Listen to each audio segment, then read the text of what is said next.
Thomas. Hey guys, welcome to ClevelandMoto Podcast, episode number 530. Light 'em up, boys. Hey, all right. There we go. Look at that. Yay. And nobody rode any motorcycles today because it's freaking 23 degrees out. Well, and you'd fall over in my driveway. Yeah, that's also true. I'm supposed to see single digits tonight. Sleepy is not happy about that. I saw Leonardo DiCaprio in my driveway drowning. There's just no... yeah.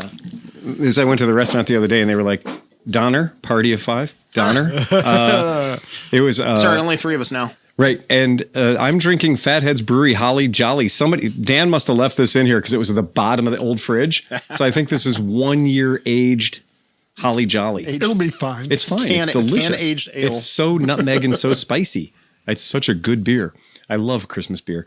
And to my immediate left, we have Sean Noel. And to his left, Dan Kromke. And driving the boards tonight, Steve Sleepy. And to his left, Johnny Mac. And to his left, Speedy Pete. And behind the bar, Can I really say something real he's quick? literally loaded for snow. I like Speedy Pete better than Pedo Pete. Peter Pete.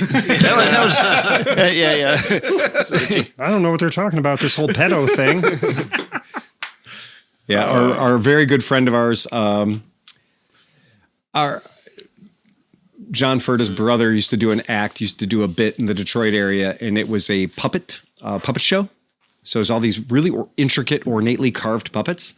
And so in the spirit of that, it was the Geppetto Files.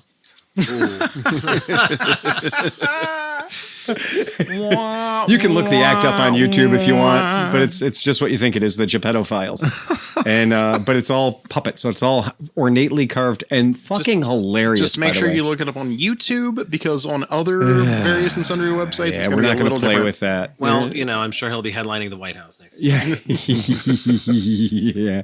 Yeah. Ooh, we got a Texas guy in the house. Naked bong hit. He's enjoying weather that we can't even comprehend at this point. Yeah. I got a call from one of my friends who's a dealer in San Francisco today, and he's like, "Oh man, sales are slow. Oh man, blah blah blah, the whole deal." I was like, "Yeah, dude, we get 4 months of actual snow." Mm-hmm. And he goes, "Oh, that's right." And I went, "Yeah, 4 months of actual snow." And he goes, "Oh man, so how bad is it?" I said, "Well, it's the third time I've had to snowblower my entire parking lot." Mm-hmm. And he's like, "Oh, I can't even conceive that." And I'm like, "Yeah, that's right. You can't conceive that. You live in a place that has a 364-day riding season." Right.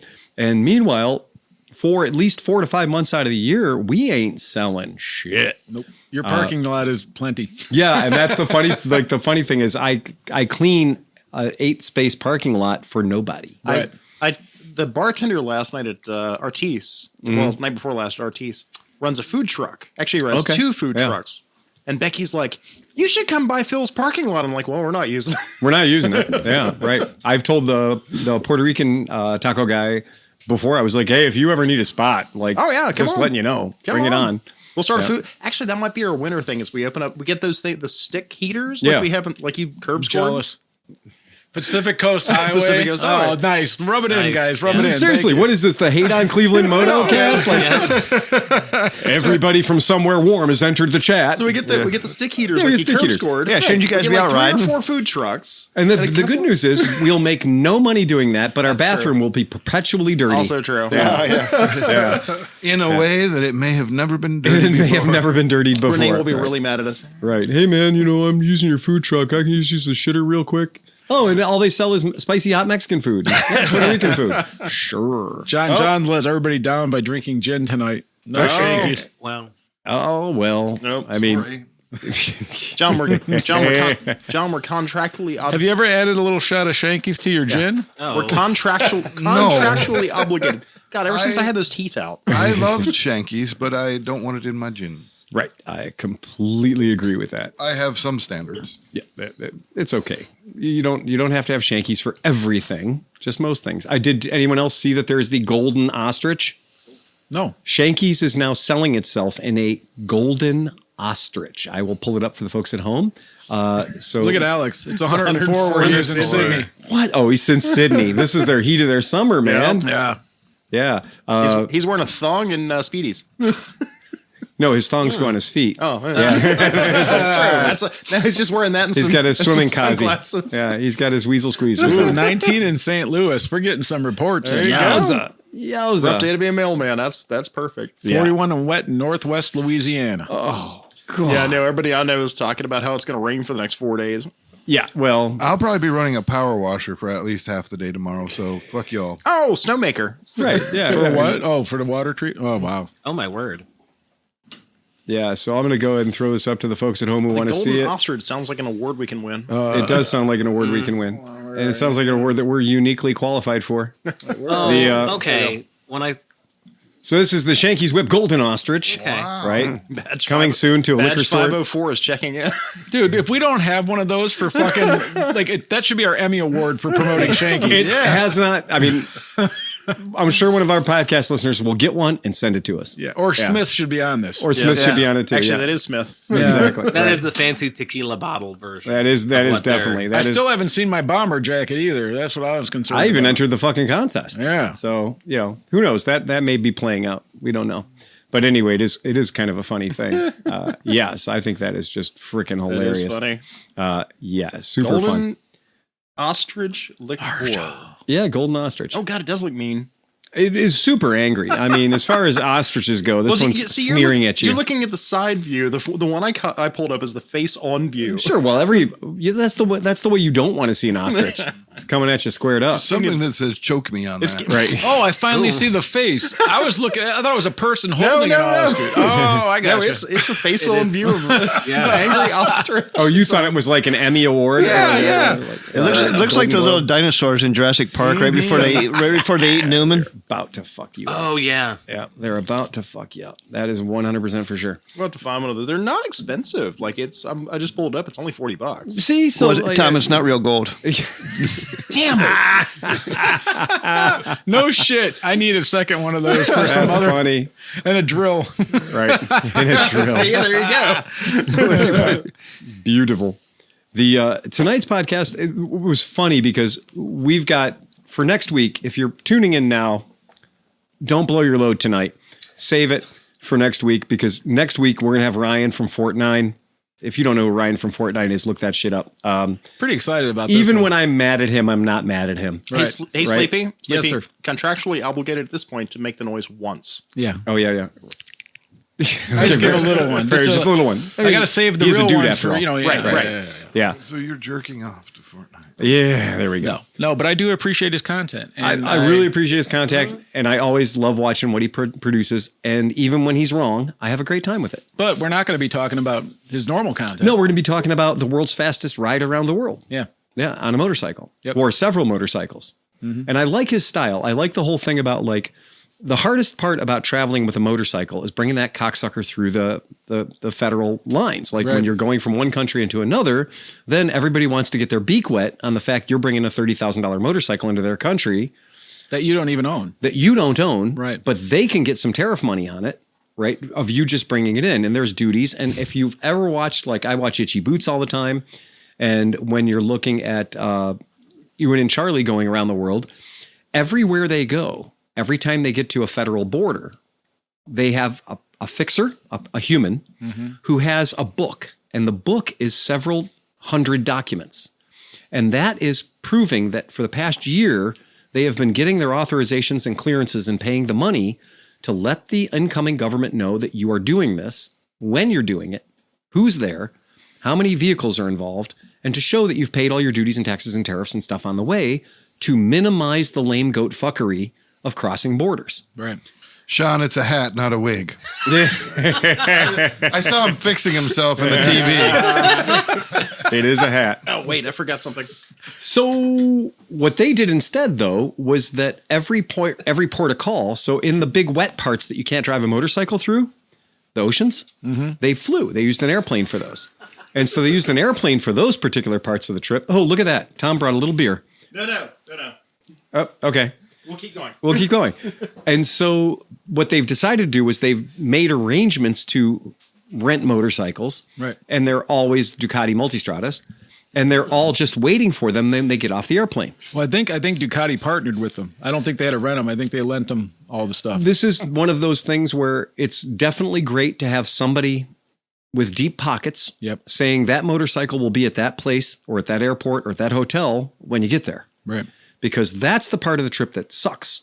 You talk to anybody that's done an around the world motorcycle trip, and they'll tell you that the bureaucracy is the biggest thing to deal with. They can deal with the weather, they can deal with the riding, they can deal with everything else, breakdowns, but the bureaucracy of every government has their own regulations, and sometimes you can't even figure it out. It's in a foreign language, obviously, and then it's just a big pain in the ass. And even the problems they had because one of the members of their crew has a Lebanese passport. Mm-hmm. So in his crew, he's got one person with a Lebanese passport.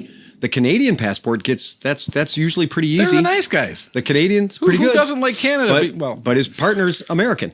Right. Right. So you got an American guy and a Lebanese guy. So the countries that love the Lebanese guy don't love the American guy. Right. And the countries that love the American guy don't love the Lebanese guy. Right. And this is what slows you down. Mm-hmm. This is the reason that you cease moving forwards. And if you're not moving forwards, according to the clock, you're moving backwards. Well, and think about not having to strap bikes down on ferries or all fucking cargo bays. How long does it take to get a bike on an airplane? Well, and anybody here who's ever participated in ferry travel, and I don't mean the fun kind, I mean the slow boat kind, right? So if you transported your bike using a ferry, right, then you know that just getting on the cocksucker and then dealing with You're not Sean. What? I figured I'd let that go for now. No, I mean 5 minutes of fairy talk, and then I'm saving it. Okay. But I've been on ferries before where they have to strap the bikes to a pallet. Yeah. And then strap the bikes to the wall. Right. Because the shit has 4 or 5 foot waves bouncing around. Oh, yeah. You're moving around a lot. And I've been on ferries before where you got to bring your own straps or they're tying them down with ropes. You know, it's like, Jesus Absolutely. Christ, man. Well, that's it's what I did tell Ryan, that we had one of the cast members here that completed about an eighth of the journey. Yeah, it's true. And what is funny is I've also been on ferries like in the Virgin Islands where you ride your bike onto the boat. And that's when they wave at you to bring the bike on the boat, that's the last time you're going to interact with anybody. It's good luck, fuck, right? And you don't realize, like, smooth journey, rough journey, I'm not sure. And if you put your bike on the side stand and proceed to go to the cocktail lounge, you're going to have a very bad experience because they are saying that all damage incurred on that vessel is your responsibility. I think Sean I was has a just gonna job say offer. this sounds like a job offer. yeah. Yeah. Sean, very affordable. You could be the ferry... you have to bring The ferry. The ferry receptionist. The ferry bike What would they ferry. call it? Yeah, the ferry. The ferry Sean. receptionist. The ferry concierge. The ferry concierge. you'll have to bring your own ropes and straps. That we can cover that. So true. Well, when you're Are taking you an leather or airplane, neoprene? when you're taking an airplane to somebody that has purchased it and you're dropping it off, what is that? It's ferrying the airplane. So yeah. you can be the ferry ferrying the motorcycle, and we love that. So what he's doing is really smart. You're making your way around the planet. Yeah, smart. You're a bunch of different bikes waiting for you when you get there. staged. I love it. Yeah, because then you're getting up, Kurt? miles. Oh, hey, Kurt, what's going on, buddy? So it's kind of a interesting way to do it. There are people bitching about it. There are people. I love it. You could give somebody the greatest motorcycle story in the world, and they're still going to bitch. And there are people right now on forums that are bitching because they didn't use one motorcycle. Right? Ryan was 2 up. He had a camera guy with him on the back of his motorcycle for this adventure. Oh, wow. That right there gets extra super points, right? Yeah. Have you ever had a pillion? I mean, obviously, but for long distance, the shit is not fun after We're a gonna while. run the teaser. Yeah. We're gonna run the trailer later on. And his pillion on the back is doing 93 different things. Running a drone, doing all kinds of crazy shit on the back of that motorcycle. He's jumping around on the back of that motorcycle like he's in the back of a video studio, making all kinds of things happen. Meanwhile, Ryan's got to keep that bike going straight on roads that aren't necessarily great. So I give him a lot of credit. It's super cool. I'm glad he did it. Oh, God. And I'm not taking anything away from the fact that, I'm supposed to not be impressed because you didn't load the bikes onto an airplane yourself and fly the bikes between these countries. He rode a motorcycle around the world, or he rode around the world by motorcycle. Exactly. He didn't ride That's the best way a to put it. motorcycle around the world. Right. And I give him full credit for that. 100%. Well, because having seen like the BMW at Barber that's been around the world, and it's all beat to hell and everything else, but all the days and hours and times and effort and it takes to get all that through. Yeah. Having different bikes, because even what's his name from Germany? I can't remember his name right now. It's gonna. With the Vespas. Marcus. Marcus. Yeah, Marcus. Had several bikes staged around the Had world to. because Absolutely riding had around to. the world in the Vespa. Tanuki's up. Hello, Tanuki. Tanuki up. Drink. Okay. But being able to do that and just not stop. Okay, the bike. Something happened to the bike. Let's move to the next bike. Go. Exactly. Yeah, I totally agree. Well, not only is it a bureaucratic nightmare to move a bike between countries, let alone continents, it's also very expensive. Yeah. Oh my God. It's probably somebody who wanted to ride around the world as cheaply as possible to buy a new bike when you got to each continent and abandon that bike or resell it, whatever, and get another bike when you get to the next continent solves a lot of logistic issues and also financial issues. It sure does. And Each one of those bikes probably has more mileage than half of your customers' bike. Oh yeah. well, and the other angle too is when you watch Itchy Boots, she is one person on one motorcycle. And you'll see at every border crossing, she gets out that giant 3-ring binder, right? She gets out that portfolio. And then she has to go in there and fight her way into the country, right? And it doesn't always go smoothly. And if it's that much trouble for one human and one motorcycle, that represents no threat to your government whatsoever. She's a well-documented, well-traveled explorer, motorcycle enthusiast, long-distance traveler. You don't have to wonder when she shows up who she is. She's extraordinarily well documented. It's a very hard case to make to say that you wanted to protect your country from her. And she's also Dutch. She's not Dutch. She's not a threat. A Dutch passport. Yeah, Everybody loves the absolutely. Dutch. Right. Freaky deaky Dutch. Freaky dicky Dutch. Yeah. Well, there's a guy I've accidentally stumbled upon that's trying to ride a tuk-tuk from South America up through Mexico and the United States. Immediately suspect. And he is already the first trip he got hit like in Peru, I think, and like the Ape got destroyed. And he's back doing it again, and he's trying to cross every border, and every border he tries to cross, it's a fucking nightmare. And it just, I gotta find him. It's neat, but it also is a very good example of how bad bureaucracy gets when you're trying to pass a 3-wheeler from country to country to country. Yeah.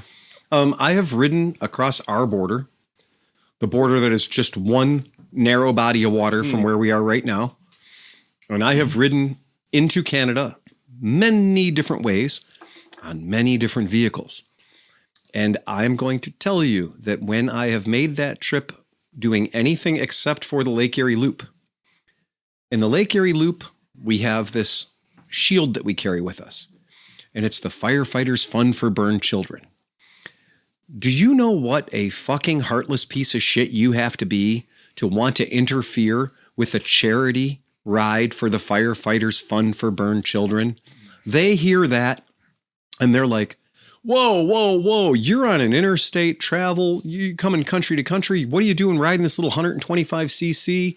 What the fuck? How long do you plan on being in the country? As short a period of time as humanly possible, maybe an hour, 2 hours, whatever it takes me to get to the other part of this country, to literally circle Lake Erie. And when you say, I always lead, I push the bike up and I say, hey guys, I'm doing the Firefighters Fund for Burnt Children. I'm doing a charity ride. We're riding small bikes under 200 cc's around Lake Erie. Have you seen our guys yet? Have you seen any of our any of our people yet? Have you seen the camera truck yet? Oh, I saw a couple motorcycles that sounded like lawnmowers coming through there earlier. Yeah. And invariably, like in the case where I hit it first, nobody else had hit that checkpoint yet. Nobody had hit that border yet. But I didn't let on that. I said, hey guys, have you seen our camera crew go through yet? And that gives you that, this is a thing. This is a real thing. And then their brain goes, I want to now it's a motorcycle crossing my border. I want you to pull over there and check it out. And now, though, they go Firefighters Fund for Burned Children, and they go, I don't want to be that guy. I don't want to be that guy. And it's amazing how quickly I got through those border crossings, both into Canada and into the United States on all of those events. Lightning speed, no delays whatsoever. even though I may have broken a rule or two getting up to the customs agent, right? Fuck that line. Yeah. I'll push my bike up. But I've also been stopped and totally fucking torn down coming from Mexico into the United States on motorcycles.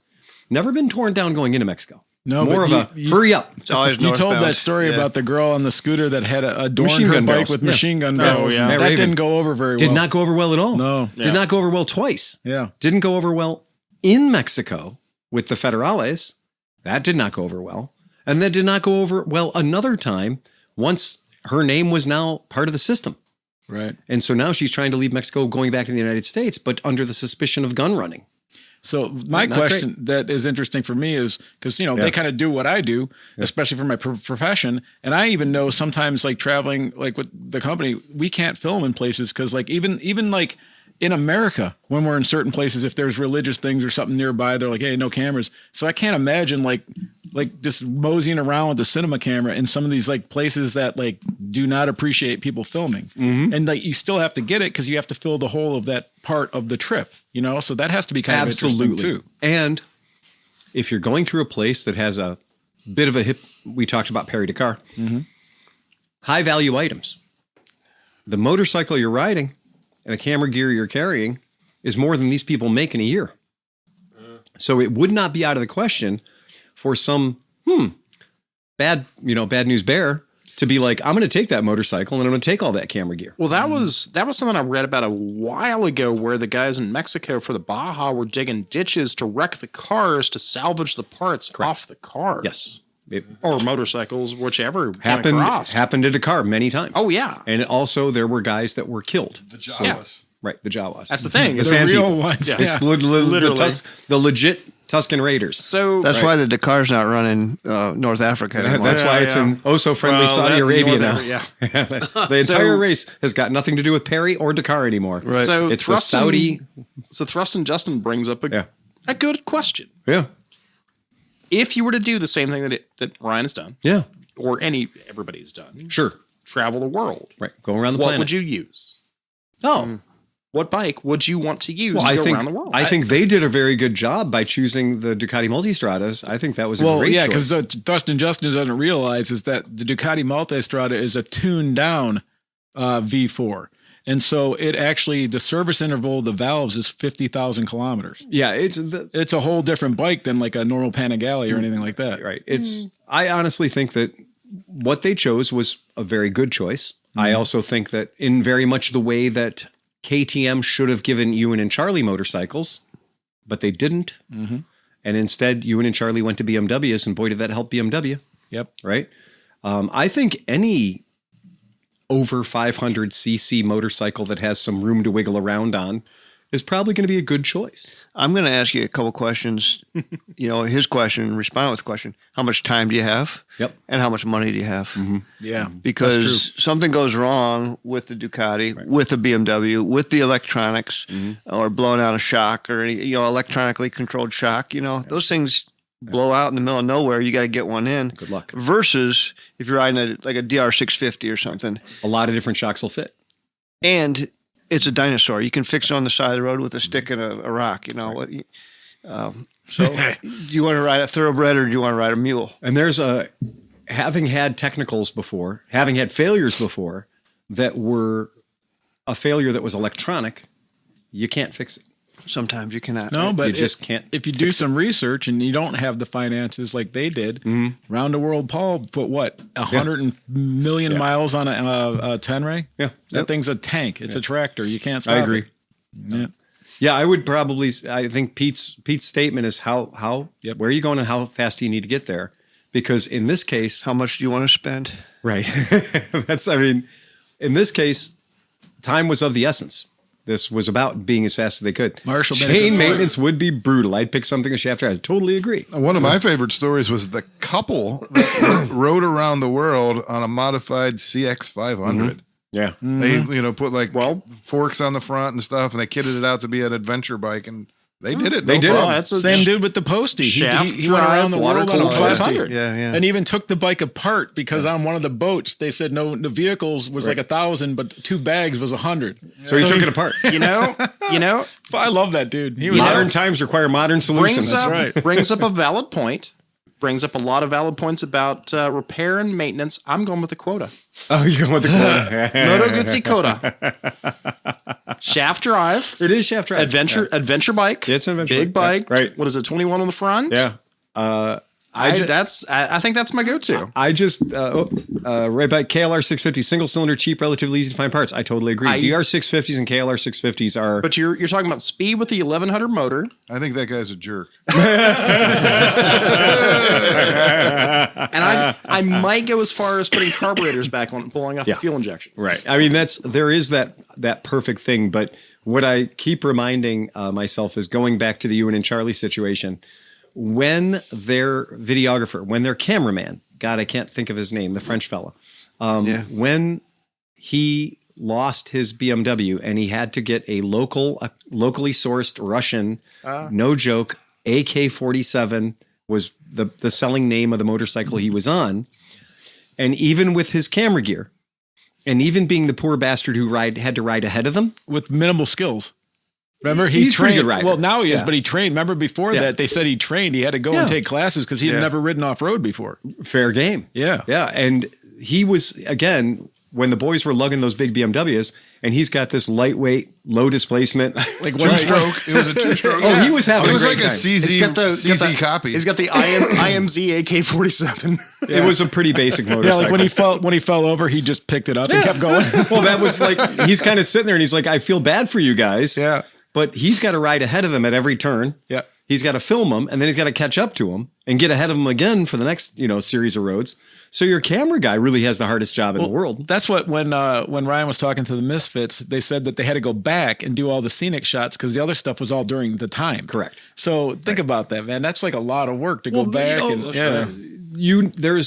is an impossible thing if you're saying, okay, I'm a YouTuber. This is how I make my money. YouTube is my source of income.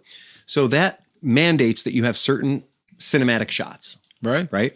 You can't get those when you're running for money. You can't do it when time is of the essence. Oh, you can't look at the beauty when you can't. You're that's why this project standing takes up. a year. Yeah, because you do it with minimal documentation. When James and I were racing cross country on a 125, we did not stop and set up cinematic shots. We just hung the camera out the window and fucking started blasting it. Right. This is it. Well, this times is were not a little different too. Like there wasn't as access to cameras. Exactly. Yeah. Right. Yeah. We didn't have a little tiny Insta360 or GoPro that we could stick to something and run. God, I'm glad I didn't.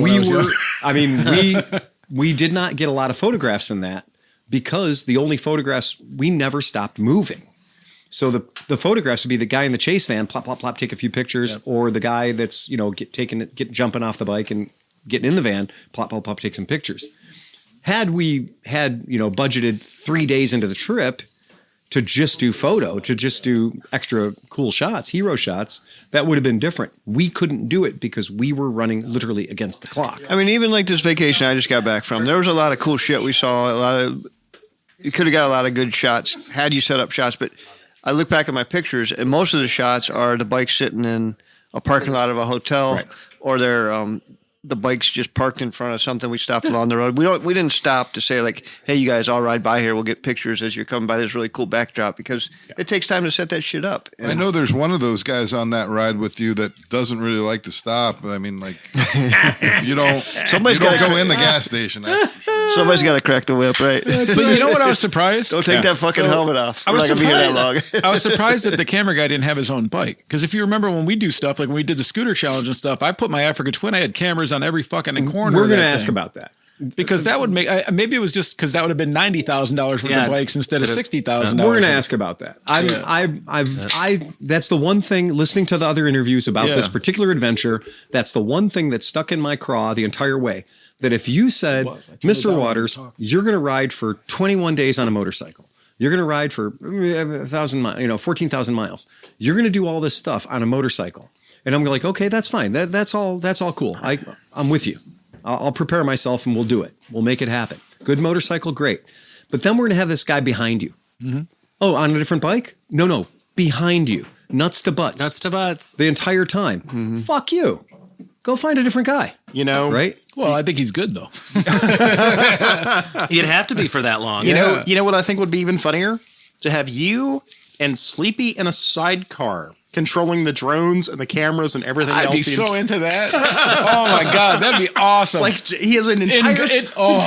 Phil, we got to do a video. saying, hey, we got to fly FPV while you're driving me in a fucking sidecar. Why not? Oh, my God. That'd be the... Talk Let's do about it. fucking out-of-body experience. It is out-of-body experience, isn't it? Oh, I'm so into that, dude. Alternatively, also, you and I could do sidecar and follow Phil. That's true. Also true. Right? Oh, yeah. So then you'd be the subject, and then we're just the video team. Yeah. I like it. All of the above. I mean, that trick to me, like the trick of saying, okay, you're doing all this. And that's like always been the joke about you think that, Gene Kelly was a great dancer, but Fred Astaire was a great dancer, but Ginger Rogers. Ginger Rogers did it all backwards in high heels. Yeah. Mm-hmm. Right. So she did everything he did backwards in high heels. So you have to acknowledge like, oh my God, doing it two up. Right. Well, and think about that off-road. Some of the off-road sections can be gnarly by yourself, but then you add I'm sure he's a 200-pound full-size guy, right? Like sure. At least. That makes the whole bike situation way different. And again, I feel bag like of wet squirrels. I feel like I could help the rider as a passeger, like stabilize them and maybe like lift up over on the Stress bike. relief. John, you can always be my If backpack. it really gets tough, I'll reach forward and grab the bars. You can be too. my backpack. Two any guys day. on the bars working the bars. It would be fine. You know what would have worked? You know what I think? Downhill skier. You know what they should have done is they should have put One some pole, of two poles, whatever. the Indian sideboards on him, like from India, so that he could have like stood up, moved around, walked back and forth. A full walk around deck. Yeah. Even if you put him in a fucking trailer, my answer's still no. Yeah. Why? Because if I'm doing something, if I'm riding I've had so many fucking 16-hour days in my life riding a motorcycle. And after the 9th hour, I am no fucking fun to be around. And after the fucking 5th hour, I'm doing on-bike yoga, right? So I'm doing a bunch of on-bike yoga. I'm using every inch of that motorcycle seat. And if I got somebody behind me, there had better be friends with benefits at the end of the road in order for me to be like, I'm going to tolerate you being back there. Downward dog's going to get real weird. Well, you're not kidding, because that is the move. Like if you do long distance, like a couple of days, 15 hours, whatever, the back seat is where you stretch. Like you sit on the back pillion seat and you stretch your legs out, and that's how you kind of. I like using the passenger pegs. I was going to say the same thing. It's like a rear sets. So the one thing, guess what you can't do when you got somebody on the back of your motorcycle? Any of that shit. All of the above, right? Right. And by the way, have you ever had Tom and John and mini bike like Dumb and Dumber? Yeah. I actually transported that mini bike. But here's what's funny. It would be Dumber and Dumber. Yeah. Okay. You ever had a person on the back of your motorcycle before who wasn't like really cool, hip to motorcycle stuff, and they're conking your fucking head with their helmet? Every girl that I picked up when I was 19. Okay. Every time you lightly touch the brakes, and they're docking your head, When you got a $1,200 Arai helmet, and you're like, fucking, what are you doing, man? Okay, now you got a guy in the back changing lenses. Yeah. Okay, so Timmy Zeiss fucking Leica back there is going to change cameras 46 times. He's got to run the drone and do all the other squirrely shit while you pilot the motorcycle on a gravel road. Well, this will end well. I can't wait to see when I'm going to crash early, hurt him, and finish the ride in style. But when they were talking about like a Calcutta or something like that and how crazy the traffic was and the dudes filming and stuff, that had to be amazing. Like just to see that happen. Yeah. Yeah. So I'm excited. This is going to be fun. So the bike that he was riding is called an IZ Planeta. And I pulled it up, an IZH. So I pull it up. There it is. So that's that's what Claudio was rocking. And again, big smile on Claudio's face. Why? 400 pounds lighter than BMW heavyweight. Ian and what's his face were back there miserable at that point. Getting stuck in everything. That is literally because they're in what, Siberia here? Everywhere. Mongolia. Yeah, all the places. And that's literally a 30-year-old Kawasaki. But it's amazing. They're amazing bikes. Like I've seen them, and I'm like, I want one of those. But the problem is, you have to import it. Well, I mean, again, is it an amazing bike? No, it's not an amazing bike. Yeah, well. They had problems with it. It failed. They had to fix it on the side of the road, but they used a rock and a stick. Yeah, that is the world version of a Mid-Ohio bike. Yes, it's only good for that. Absolutely. I miss the 350cc air cooled 2-stroke.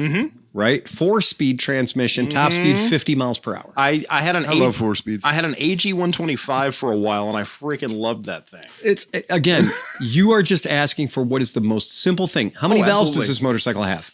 Valves. 0 Valves. It has no valves. Just a reed or something? Rotary. It's a 2-stroke. Oh, yeah. Yeah, it's a Right, 2-stroke. It's probably port induction. Right. Yeah. It is probably port induction. Right. It is the simplest rock and stick motorcycle you'll ever It find. is a very, very basic motorcycle. If you need a gear, the guy the blacksmith down the street can make you one. It's a giant weed whacker motor. But the funny thing was, in their situation where they were like, we're not fixing his bike. His bike is gefucked. Plus, any former Soviet Union farmer could fix Claudio's bike, as was proven on the show. This is also true. Exactly. Go back and watch it. It's fucking amazing. And that's that trick is like, okay, in that team, Claudio wins. Mm-hmm. Claudio wins because Claudio now has a motorcycle. You talk about a motorcycle you're going to ride for 14 to 16 hours a day on shitty pavement, shitty conditions. And half the time you're going to be dragging the thing over some obstacle or hole in the road you can't go through. A 800-pound rig is not going to be your friend. Mm-mm. Yeah. Plus, and he's doing it with a sheep on the back. Oh, because he's got to get that to market. I mean, runs on vodka. You're absolutely correct. Yeah, it does. runs on vodka. Sure, it does. There's That's a picture. You can throw vodka. this up. This is a great example. Some high-tech maintenance. Yes. Mm-hmm. Yep. High-tech maintenance. And that's where we talk about like, yep, you got a hammer. You got a chance of making it run again. Well, if you ride a local machine like that too, there's nothing you're going to break on there that someone else hasn't broken and a motorcycle mechanic that's local hasn't fixed before. Yes. Well, that's the problem with Royal Enfield in America is if you ride a Royal Enfield in India, right, everyone on every street corner can fix it. The 3-year-old kid is like, well, I can make that. Yeah. And yeah, Pete's absolutely correct. If you get a BMW with fuel injection, you got to plug it in every 5 minutes and everything fails in the middle of Mongolia. Where's the closest BMW dealer? A very helpful person tried to help them weld their broken subframe on their I BMWs. remember that. Yep. Yeah. That's A what very helpful person with the best of intentions tried to help them by welding the subframe on the BMW. I got bad news for you, though. Welding is gluing things together with lightning. Mm-hmm. Yeah. And BMW motorcycles and their CAN bus systems do not like being struck by lightning. No. Ooh. Especially not long enough to create a weld. No. And it turns out that in their best of intentions, we need to weld this. This is not, we cannot tape this together. We cannot, baling wire, duct tape anymore. It needs to be welded. The second they touched an arc to that bike stopped being a motorcycle and started being a paperweight. Mm-hmm. And that's a very hard lesson to learn when you're 4,000 miles away from the nearest BMW dealer and you need an entire ECU. Mm. It's not only a hard lesson logistically, it's a expensive lesson financially. Yeah. And I mean, it's great. I have to kind of take this apart though on how that worked because it must have been, if I put the clamp here and I weld here, you really shouldn't mess anything up. But if you put it up on the frame and then somehow it made a circuit, right? Or it could have been avoided too by just taking the negative off of the battery. Probably I would have somehow if that would have been my day. Now that I've had the benefit of watching those fuckers suffer, right? I can tell you today that if I had to do a weld on Pete's BMW, that the first thing we would do is we would unplug his ECU. Mm-hmm. Correct. Oh, yeah. Actually, I remember watching that episode and thinking, they better have that fucking thing unplugged. Yeah, unplug it. And I would unplug the ECU. Yep. Absolutely. It's such a simple thing to do, too. It takes 2 fucking seconds. I know. Yeah. This is my point. Yeah. But the difference between knowing that and not knowing that is pushing a motorcycle 3,500 miles. The difference between being a BMW technician and a Bush mechanic, however, is knowing whether or not to unplug the ECM. Yeah. Yeah. So that's hindsight will tell you to unplug the ECM, but a Bush mechanic's going to go into this going, well, your points will be fine. Of course. Right. I enjoy when Itchy Boots runs into a local 4-up on a 125 with flip flops flying down a muddy road. I feel like I totally. I feel like I understress my Bajajes every time I ride them as a single person. This is a car for a family of 4, and I'm riding it as a single rider. I have been the guy in full. I'm not going to make any comments there about that. All right, I'm too comparing you to the family. I know I'm too two Indians together. Hey, it's one of my favorite things when you're riding like overseas to see like what people will put on motorcycles. Fuck overseas. I have been traveling on the west coast of the United States in Sonoma County, beautiful places where I'm sitting there and I'm fully geared up on a 120 horsepower motorcycle. And I'm like, okay, PCH, all right, Highway 9, all right, world's famous, motorcycle roads, Alice's Restaurant, I'm coming for you. I'm going to be sniping these apexes all weekend long. I'm here to ride hard. I'm going to get everything I can out of this motorcycle.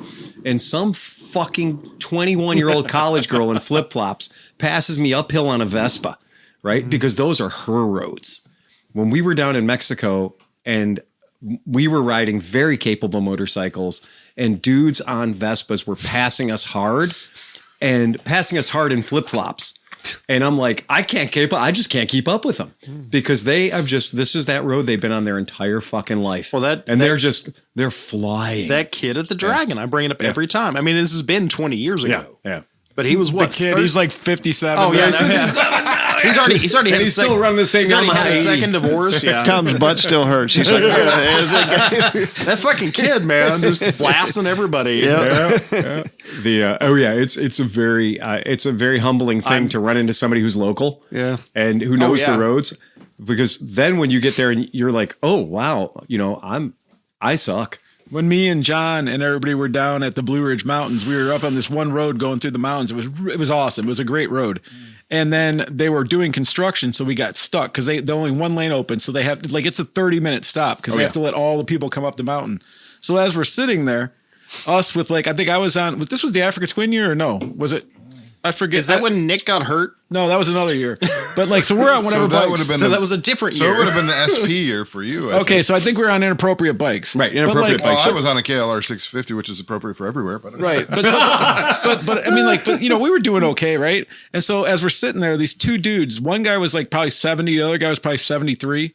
They come up on XL 650s. With slicks or with road tires. Road tires, yeah. And they're like, how you guys doing? We're like, all right, yeah, that's cool. He's like, hey, you mind if we ride with you guys a little bit when this opens up? We're like, no, not at all, my friends. And so me and John take off. And we're all hot shit because we've been roughing these things and that. And the guys were behind us for what?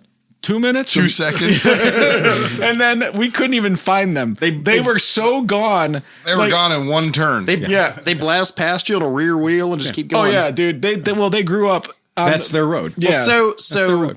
I was coming back because you even commented on my turnaround going back to Charleston, Charleston and back. You're like, holy shit, you did that in one day. Literally one day. And so coming out of Ripley, there was an ambulance that came on the interstate in front of me, and I'm doing 80 in a Honda Element on 77. Sure. And that is twisties. That is as twisty as you can get of an interstate. Right. Sure is. And this ambulance guy gets on.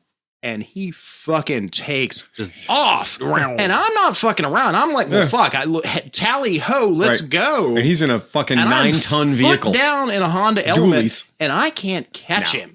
Right. You'll never be as fast as that guy. No. I'm 90 plus trying to run down an ambulance in 77. I'm like, that's the problem is locals know. No, it's him and the Uber Eats guy in a Honda Civic. Like the Uber Eats guy in the Honda Civic set the track record down there years ago. Nobody's ever gotten close to him. I had that one and time. He's on one donut spare. Yes. I had that one time coming up 21 in Southern Ohio, and there was this set of headlights behind me, and I couldn't shake this guy, man. I'm like, what the fuck? And I was laying it down. Yeah. And I come into a town, and the guy pulls up beside me. He's in this old Dodge Power Wagon with a refrigerator box on the back. It was a fucking ice cream truck. And like there's big snow tires on it and shit. I was like, holy fuck, what's he got in that thing, man? It's all nitrous. He doesn't care. He's just having a good day. I'm telling you, I was moving, and I couldn't shake this guy. When we were down there, we'd get some Dakota pickup truck that was a local, and they'd give us the thumbs up, and we'd follow them, and they'd kind of clear house for us, and they were flying, man. It was fun, dude. That is one of those things that I will always be like, I'll always acknowledge when I've been humbled. Yeah. Always. I was riding the Keene Canyon Road out in California, and I'm getting it. I'm like, ooh, this is fun, and I'm leaning over and everything like that. And then I wasn't even paying any attention. I would have never guessed anybody was on my six. No, right. When I look and I'm like, oh God. You're holding up traffic. So there's pull-offs. I mean, it's tight. I pull off, and it's like one of those like purplish pink Ford Exploders from 1986, and he's like, "Whoa!" On the original Firestones. Oh, yeah. Like, get out of the way, Tubby. I grew up driving 77, 79. Yeah, these are not in the everything else in Southern West Virginia, and the fact that this guy was just blasting, It is amazing. It does tell you a little bit about four wheels versus two wheels sometimes. Yeah. You couldn't. My brother in a UPS truck. Fuck you all. Right. Exactly. 30 years of driving backcountry roads, delivering Christmas packages. Right. You scared. He had every year. He'd be like, "Yeah, I went through three helpers this week." Oh, really? They won't ride with me. Two sets of tires. No, that's well, yeah, but only on the left side.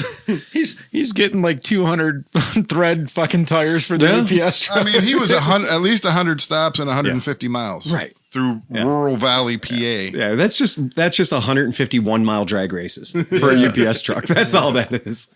That thing only knows two positions: maximum and brakes. I would get the kill count for the day. How many deer? How many? What he ran over? I can't even imagine, dude. It's fucking awesome. On the way to work yesterday, yeah, I'm driving on 224, and there's like a semi to the right of me. Yeah. And I'm just doing like 65. He's doing 50, but he's still in front of me. Mm-hmm. And all of a sudden, the air just goes. And my truck just gets covered in red. Oh, really? He blasted a deer. And it just like it was like a burst of like better mist. him than you. Yeah. Yeah. Brand new truck. You don't want to total it out that fast. No, but I sprayed off the top, not the bottom, but the top. Yeah, the top. I'm still letting the lamb let the juice fluid set. film sail in. That reminds me, I got to find some venison this year. Not a hard thing to do. I can give you the mile marker. Right? It's still fresh. It's cold enough. It's probably frozen. Dude. Every time I park my car, I'm like, oh, do I got like a little fire? Like what? Something burning? And I'm like, oh no, it's fluid film. It's fluid. Yeah, it takes a while to bake off. Yeah, it takes a while. Smith got a flat tire the other day, and he called me. He's like, "Hey, can you help me with the flat?" And I'm like, "Yeah, where you at?" And I get out there, pull the wheel off his car, and I immediately saw. The back of the rim was all slippery, and then the caliper. Smith couldn't change his tire.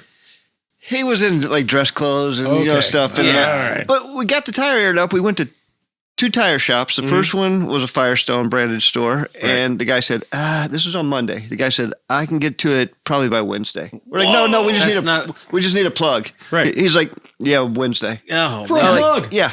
So sweet baby Jesus. We go to a Goodyear store. Right. And the guy said, if you can leave it here, we can maybe have it done by close of business. Call me like at 6 o'clock. Should have went to George's. Dude, I had the same thing when my tire blew out on my Hyundai and I didn't have a spare.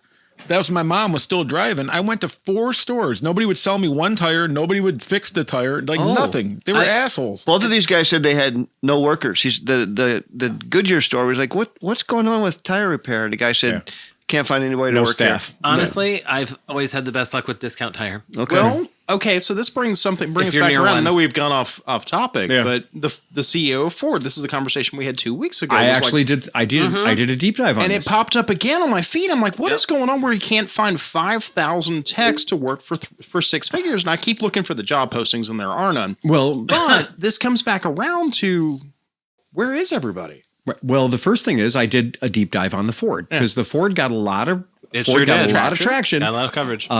Saying that they're going to offer people over $100,000. That's a lot of money. I know what the catch is. Go ahead, John. Well, what they said but it takes you 5 years before you can be the mechanic. So. Awesome. Yeah, it takes you 5 years of training. That's the whole thing. They don't have the people in the pipeline who you need 5 years. You need more than a college degree to work on a car now. Well, ASE certifications including the CAN bus and everything else, and the hybrid and the EV. Well, tech and the way that these you're making my argument for me, right? Well, no, you're not wrong because I keep getting invited to become a diesel mechanic personally. But I don't think the engineers are actually consulting mechanics because you see these horror stories all the time where the guys are like, to change this timing belt, I have to disassemble the entire car. Yes. It's fucking crazy. Yeah, like Chevys, you have to pull the body off to get to the don't motor. Talk to me. Don't tell me about that. If I was like a high school kid, though, I'd go to the tire store and get a job. But that's the thing, just plugging tires. And you know how much you'd make though. That's if they're not able to hire people, they're probably not paying very well either. No, but would you? Well, I mean, that comes back to would you rather work drive-through at McDonald's or would you rather change tires? No, but if there's a kid that's smart out there right now, mobile tire repair.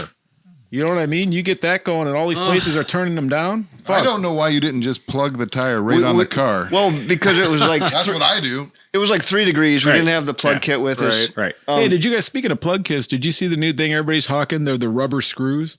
Yeah, I've seen those. I've used them before, actually. they work? They work, yeah. Huh. I've never used them in a car tire, but I've used them on used like them on tractors and motorcycles, shit yeah. like that. Yeah. Okay. Yeah, Okay. I put them on But motorcycles. we ended up going back to Chris's house, Yeah. limping the car home after we got it aired up, and then we plugged the tire ourselves. Right. Yeah. Oh. Cool. But that speaks to the fact that there are, because Phil, how hard was it to find a mechanic to come work for you? So it was not fun. So it's really, really bad. I had to literally bring one up from New Orleans. So that's the real thing. Like that's what it comes down to, and that's Even for a cut rate mechanic. Right. We had to go. well. That asshole. Here's the thing. It's great as a CEO to get a lot of press and to get a lot of attention for your company by going out and saying that we're going to start we're going to have a pay scale at $120,000 for a mechanic if you want to come and work for Ford. Okay, that's great. That's fucking super smart that he did that. Rather than say everything's good, life is great, we got this. This is the best economy ever. Nobody's ever had such a good economy. Ford came out and said something that's not something most CEOs want to say. We have problems. We have a fucking problem. We have a shortage of mechanics. Why? Because most people are going to the dealership and having the exact same experience you guys have all said. We're going to the dealership. We're not going to be able to get my car worked on for a week and a half, 2 weeks, 3 weeks because we don't have any fucking mechanics. And an engineer will climb over 40 versions of fucking mechanic. Yes, this is 100% Hysterical. promise. I guarantee you. Yeah, there are bolts underneath my truck that cannot be removed unless you remove the truck, right? Yeah. And then the bolt comes off with it. Here's the problem with what Ford is saying. It is true. He needs 5,000 mechanics. He absolutely does. In order to make his dealerships work correctly, they need 5,000 mechanics. Now, the problem is it's a little bit of a bait and switch. So you can get the $120,000 a year. And then I like the way media came in and media started saying $150,000 a year. So media took the 120 and said, I'll see your 120 and I'll raise you 30. I'm now in at 150. Because what they did is they found some those job placement companies, job placement agencies that were claiming to be looking for Ford mechanics at $150,000 a year.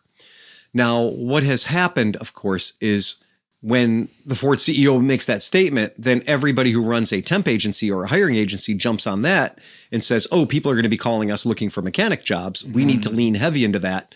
Well, yes, you're absolutely right. You must be Ford certified. That is for your top level technicians. I was saying, is this for master techs? Master techs, Yeah. absolutely. So if you are going to work for him and let's just say you retired from Ford 3 years ago. You did your 25 years. You're a 55-year-old fella. You retired last year. You're a master tech. Yes, you go back into work and they're going to pay you $120,000. You were probably making $120,000 when you left. Okay. If you're Joe off the street with an ASC certification that you got 5 years ago from, Ohio Power Technical Institute, you're not going to walk in the door at $120K. You're probably going to walk in the door at $45K. You remember who experienced this exactly? New Nick. New Nick. Yeah. Right. What did they offered him some ridiculous money. He moved from fucking New York to come work at unknown dealership. Exactly. And they were like, oh, well, yeah, we're starting you at this. And that's what it is. Yeah. And so those entry level positions are going to be paying at $45K a year. Which is nearly untenable. The cheapest I have it, because whenever I mention the words, I'm a mechanic at one of the events that Craft Services takes me to, because Craft Services takes me to many events that are business events. I say, I'm a mechanic. I get business cards. Mm-hmm. They rain like cash at a strip club. You're a mechanic. How fast can you start to work? The most I've ever been offered is $80,000 plus a tool rate. Oh, right. And that's it. Right. And Because that's they become a all diesel tech. $60,000 a year is $28 an hour, guys. Yeah. Okay. I'm going to just break it down for you. $28 an hour is $60,000 a year. You're going to make more money than a Cleveland police officer. Mm-hmm. Okay.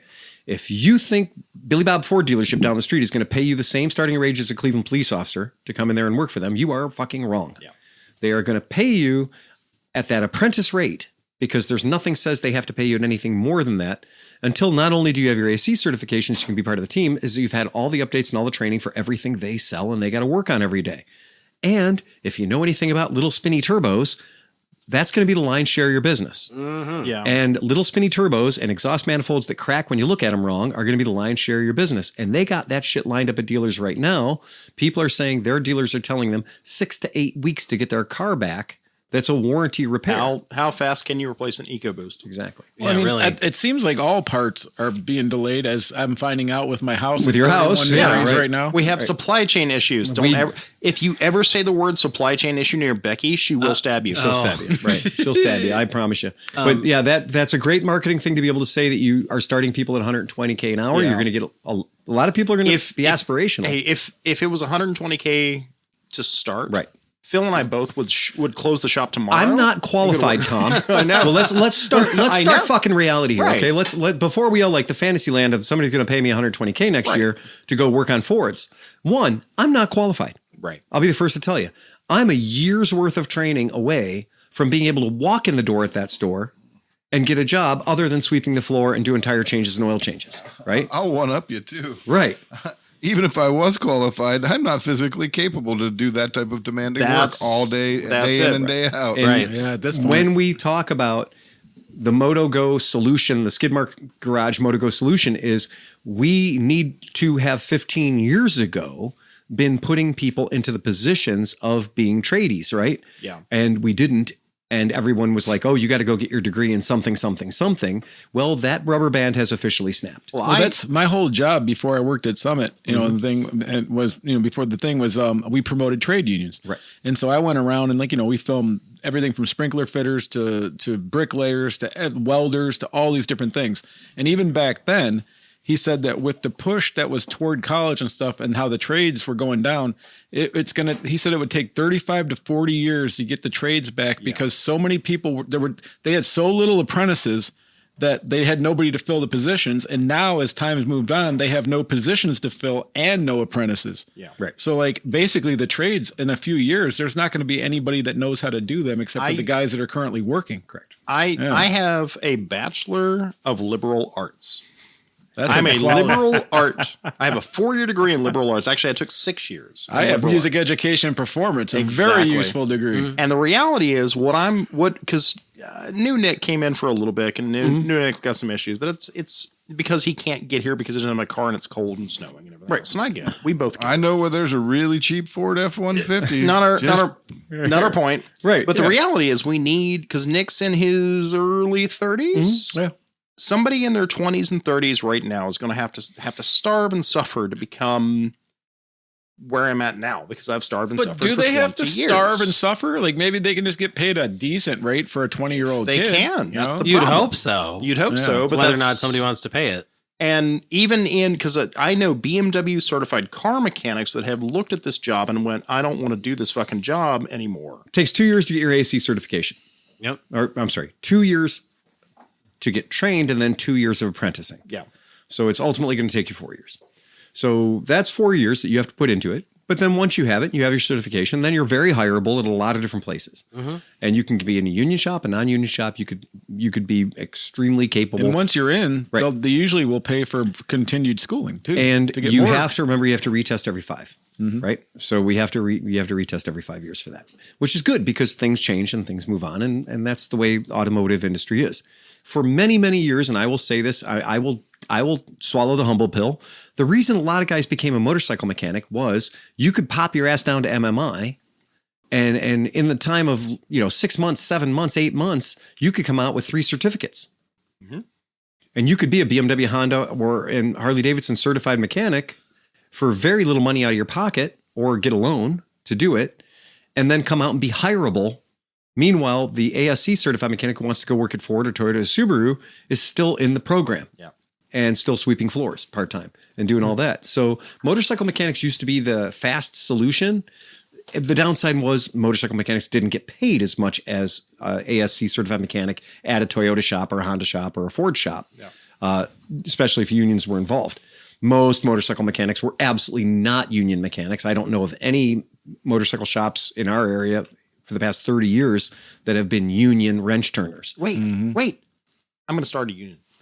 So Alex says, I'm already getting a good rate on the chat. So. Alex says, I'm an auto electrician by trade, 5-year apprentice. 5 year. I left that industry 20 years ago. So if I wanted to go back, I would have to basically do 3 years again just to get back to where I was. 20 years ago, there was no such thing as CAN bus in a car. But marinate on that. Yeah. Think about Alex's position. 20 years of experience. Any shop in the world would be thrilled to have him walk through the door, right? But if you're in a shop, right, he knows that if he wants to get his certification, he's got to come back on the program, right? After 20 years. Now, would you be thrilled to have Alex come into your shop? Fuck yeah. 20 years of experience? Jesus Christ, get in here, I buddy. think he quit 20 years ago. So he did 5 or 6 years and then quit. But that's the other thing is whatever the deal is. Conversely, if he worked for an independent shop that worked on cars that were over 20 years old, he'd be gold. Absolutely gold. Right, absolutely gold. Go to where your strong suit is. Like you look at Shane's shop or something like that, where a lot of the vehicles he works on are over 10 years old. So well, I think that's what's going on right now. Like I finally, like it was so painful for me to buy a new car, but I think I had to at this point. But like so many people, new cars are fucking insanely expensive. You just had to break your juju.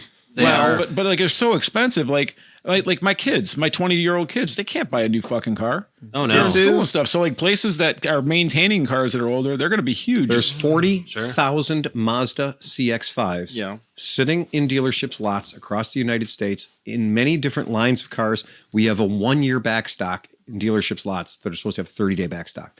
Nobody's buying cars right now. Nobody's fucking buying cars right now. You're a fucking minority because you bought a brand new car. Well, I had to. Right? I had no choice. I had to go to work. You didn't have a brand new choice. You didn't have a choice. You just as easily could have bought a 3-year-old car. No, because I'm sick of that. Because they all break, and then I have to be on my back on the driveway fixing them. I'm done fixing cars. I get it. So I totally get it. I think you're about to tell us why, even though they're not selling cars, you don't necessarily want to be the guy who walks into a dealership right now. Right. And this is a big thing. And this is where it gets really fucking... If you're listening to this podcast for the very first time, disclosure, I own a dealership I have for the past 25 years. Prior to that, I ran a dealership for 3 years to get my chops together and figure out if I could do it as a full-time job, see what it was all about. Prior to that, I've worked for Harley Davidson. Prior to that, I've worked for a Suzuki dealership. I have a lot of experience both working as a service director and as a salesperson in other dealerships, but owning my own shop for 25 years gives me a particular perspective. What we are seeing right now is never has there been the animosity between a potential buyer and dealers. It has gotten out of control, but it is well earned. It has been earned. Dealerships, aka stealerships, have earned everything, every bit of hate and bile and rottenness that you can. When you come into my shop, and believe me, if you don't think that the guy that runs a dealership hears about every fucking bad dealer story from every human who walks into my shop, because our shop is a very different experience. We do not hide the pricing on our vehicles. It's all right there in front of you. We do not have a F&I office or an F&I program or an F&I folder or an F&I computer or a button that says F&I. It's just Renee. We just have Renee. It's just Renee. When you sent the show right. notes this afternoon, I almost fucking I was drinking coffee at work and I read the thing and I almost spit coffee all over my entire editing computer because the freight and prep on that one thing we're gonna get fucking $1,200. Well, so right now what's happening is we have a 30-year legacy information, tribal knowledge at every dealership in America has been drinking the same fucking Kool-Aid for 30 years, and the American consumer is fucking sick of it. There was an act called the CARS Act, and the CARS Act stands for clear representation or whatever. So during the Biden administration, they came up with this CARS Act, and the CARS Act, the principle behind it was to make it a law that dealers weren't allowed to fuck you. Now, I'm going to say that again. If you go into a bank and you sign a paper for a loan, they have to give you in triplicate what every little fee is they're charging you. If you bounce your credit card, what they're going to charge you when they do that. If you are getting a loan in a bank or you're even opening a fucking CD, you are going to sign a whole bunch of paper that says you done been told, son, right? Anything that we do to you has been clearly laid out by the FTC. So we are making sure there are no blind spots in here. But when they tried to put a law together that specifically said that a dealer is not allowed to bait and switch you, that law didn't make it. The lobbyists from NADA, the Blue Book people, right? the Dealers Association? National Association. Automotive Dealers Association. Automotive Dealers Association. So they got their lobbyists together. They got a bunch of people together, and they came up with all kinds of great spreadsheets that said, you can't make us tell the truth. That'll cost us billions of dollars per year. That was their defense. Their defense was, if you make us tell the truth, we're going to lose too much money. That was the defense. Now, that law should have passed, right? You with me? Yeah. No, it was shot down in flames. So that's pretty fucking ugly. Okay? Pretty fucking ugly. So when a law passes after 30, 40 years of abuse to consumers, who has ever gone into an automotive motorcycle dealership and been hijacked, hog-tied, and fucking trapped and not allowed to leave for 4 or 5 fucking hours? Being passed into this room and that room and the other room, been offered fucking floor mat insurance and extended tire coverage. Not me. I shop at your shop. Windshield insurance, etc. Unless I asked for it at ClevelandMoto. No. Yeah, well, I promise you, Yeah. if you're shopping at my shop, you're not getting the full experience. Yeah. Well, And we've let you down. I used to think ordering a car from Carvana and just having it delivered to your house was bullshit and dumb. And now? And then I went and bought a new car.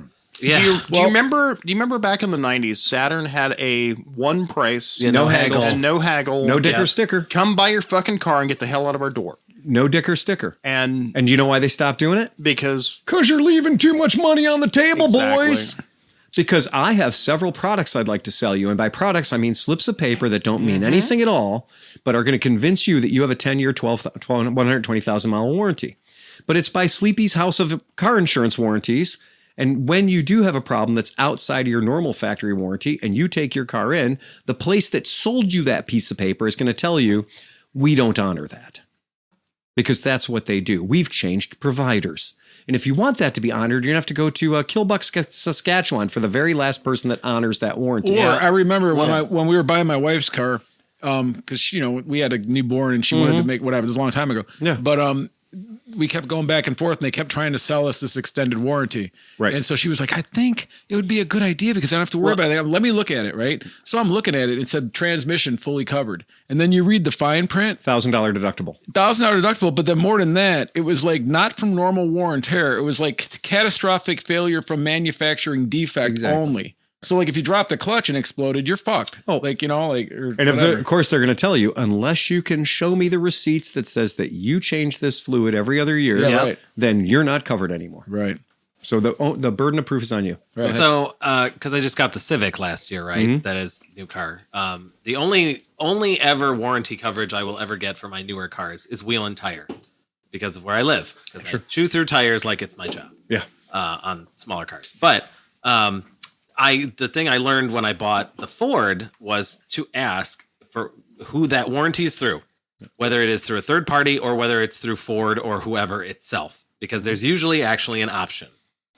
So for the Honda, I was like, is this Honda's own offering to be covered at any Honda dealership through the United States continuously? And they were like, yes, this is Honda Care, right? Like this is strapped to your VIN or whatever. Everybody's got this thing. Nobody should be denying you anything if you're at Honda. And lo and behold, within the first, 6 months or whatever, I got a bubble on my tire from smacking something on 71. And I go to Ganley in North Olmsted and they're like, we don't know what you're talking about. We don't know what that is. But I call Honda and I was like, hey, the Ganley tells me that there is nothing here. And they're like, yeah, there is absolutely something here. Ganley just didn't want to touch it. That's right. That's exactly right. And he's like, they're like, next time you make sure that before they do it, like that they have to. But what is the repercussions for that? They didn't do shit to anybody, right? They're just like, oh, well, that's just the way it is. Yeah. And the girl was an absolute twat about it. For the record, I like the guys at Middleburg Heights. I got to go to that one. I haven't been since they rebuilt it. Yeah. Okay. I took my Element there, and they were like, "Holy shit, we haven't seen one of these in ages." Okay, fine. Next time. So that's a big deal. I asked a warranty question at the dealer. I was like, well, because it was a debate whether not changing your cabin air filter would void your warranty. Oh my fuck! And I'm like, because they were trying to charge us $500 for the one service to maintain your warranty. That's the thing. I mean, talking with my brother Augie, to maintain your warranty, you have to spend thousands and thousands of dollars getting it serviced. Read the Magnuson-Ross Act. Yep. Well, yeah. And so, but I'm like, well, I just want to change it myself and everything. Right. Well, you're within your rights to do that. I'm like, well, is it going to void my warranty? well, we don't hold your warranty. That's held so they're already distancing themselves from doing any warranty work on it. Of course they are. Yeah, and that's a big thing. And the dealers have earned I promise you, the dealers have earned your contempt. They have. What's been allowed to happen is earned your contempt. But we are now at a point where, as a dealer, I have been offered yet another thing, yet one more thing that my dealership needs to have, according to the industry. And that is that I have to now pay money to have AI. To have AI. To have literally, I have been approached by this week. The reason we're bringing it up, 20 times this week and this week alone, I have gotten emails from service providing companies that promise me that they are going to use AI to make me sell more motorcycles per month, and including many fabricated videos. I'm Dave at Dave's Harley Davidson, and I'm telling you, since we got the AI chatbot plus 3,000, we can't keep up with the sales. I've had to hire 3 more sales guys. We're just making money hand over fist over here. No, they're not. Quit. Stop. You know what tells me how good AI is? When your fucking commercial selling your AI isn't AI. Okay? Yeah, I can tell. Well, so there's browsers now. There's a browser extension I've heard. I can't remember the name, where it can detect AI content and block it. Yeah, absolutely. Yeah, so I wonder if we can convince AI to obtain money and buy vehicles. So a little bit about this. I mean, it's dumb as shit. Let's go. Right. A little bit about this. So why I'm bringing this up in such a way is that this has infected the motorcycle industry. And this is already there for the car industry. By the way, every single one of these companies that I looked into that was talking about how we need your dealership to use AI to better control fuck your customers. Every single one of those companies is a car dealership based ecosystem that has also now branched into motorcycles. And I'm going to promise you, if you have ever taken a car survey and then been beaten to death by the emails and the telephone calls and everything else, I made the mistake of asking for a quote on a new Ford Transit van, and my phone never stopped ringing. Oh yeah, no, I've got forever. Yeah, I've got 3 phone calls. We all know how bad it is, but now it's turned into the motorcycle industry as well. So we are not protected from it.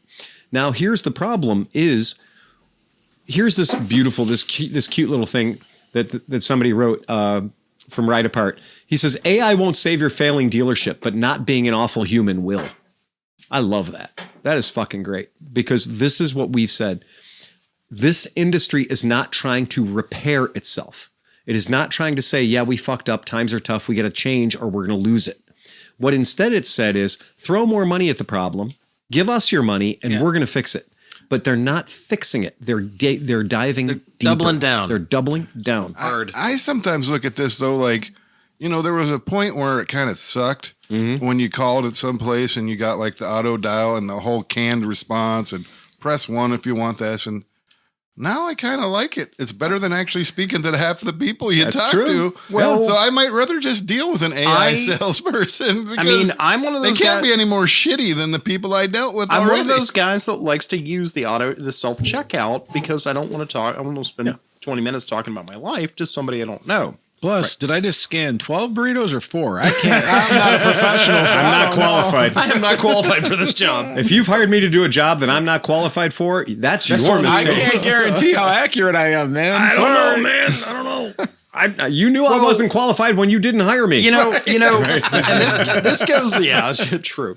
This goes back to Hyundai trying to sell cars through Amazon. I'm like, well, yeah, if you have one price, I don't have to deal with a dealer trying to sell me a tire and wheel pack. I was at Costco. They're trying to sell me cars and motorcycles at Costco. Exactly. So fair enough. I would like to only deal with one AI, like they have AI girlfriends and stuff like that. I'd like the all in one AI. I never have to deal with people. I just deal with this one put your AI. goggles on. It's called Alexa. And it can be anything I want it to be. Put My car salesman, and hook up the vacuum. Yes. The Flowbee, but not. It sucks. And it cuts.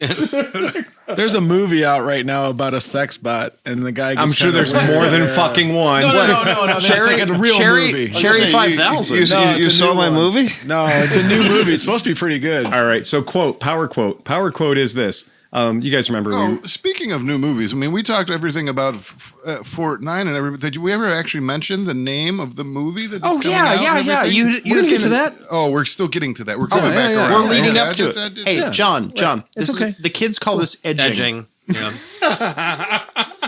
If we give it all away in the first quarter, there ain't going to be nothing left for the fucking marching band, right? Then it's just going to be mascara and tears. I can finish up a story. You're just fluffing it right now. So remember Chris's flat tire? Yes. Guess where he got his flat tire? Well, you know how Chris picks up all the aluminum cans after the podcast? I do. He took the aluminum cans to the scrapyard on 140. I think got like 18 cents for them. Right. And then he picked up a screw and a big jagged piece of because that's where screws and jagged pieces of metal go. Do you mind if I drive it back there to dump it off? I'm going to drive back through a field of nails and screws. Yeah. I walk my shit back, and I got big, thick tires. I got this big blue can out front that you paid for. I could just put the cans in that, and they'll come get them. Right. Chris wanted the 18 cents. Chris wanted the 18 cents, right? So it cost him a $200 tire. So the reason this has come to our attention, you guys who are out there, you guys are motorcycle buyers, okay? If you're listening to this podcast, you are a potential motorcycle buyer. And I hope that none of you will ever have to buy a brand new motorcycle again, ever, from anybody except me or somebody who's in my likely fucking broken mindset, which means probably going out of business too. Okay, no, I'm not going out of business. Don't get your hopes up. No, but I think you generate loyal customers where other people go, fuck those dudes. I'll never buy another bike again. Yeah, but I'm an angry crab, a guy who's not sucking your dick trying to make a sale. Like Phil, for example, Chelsea in Richmond, who has all the things. All the things. Yeah. Like, there is no reason for you to go to a dealer that literally will sit you down and go, you need a tire and wheel package, you need an extended warranty, you need all this F&I bullshit. That are you trying to tell me Chelsea doesn't have that? I don't know if she does, actually. She does. She does? She does. Oh, God. We're going to have a conversation. Yeah.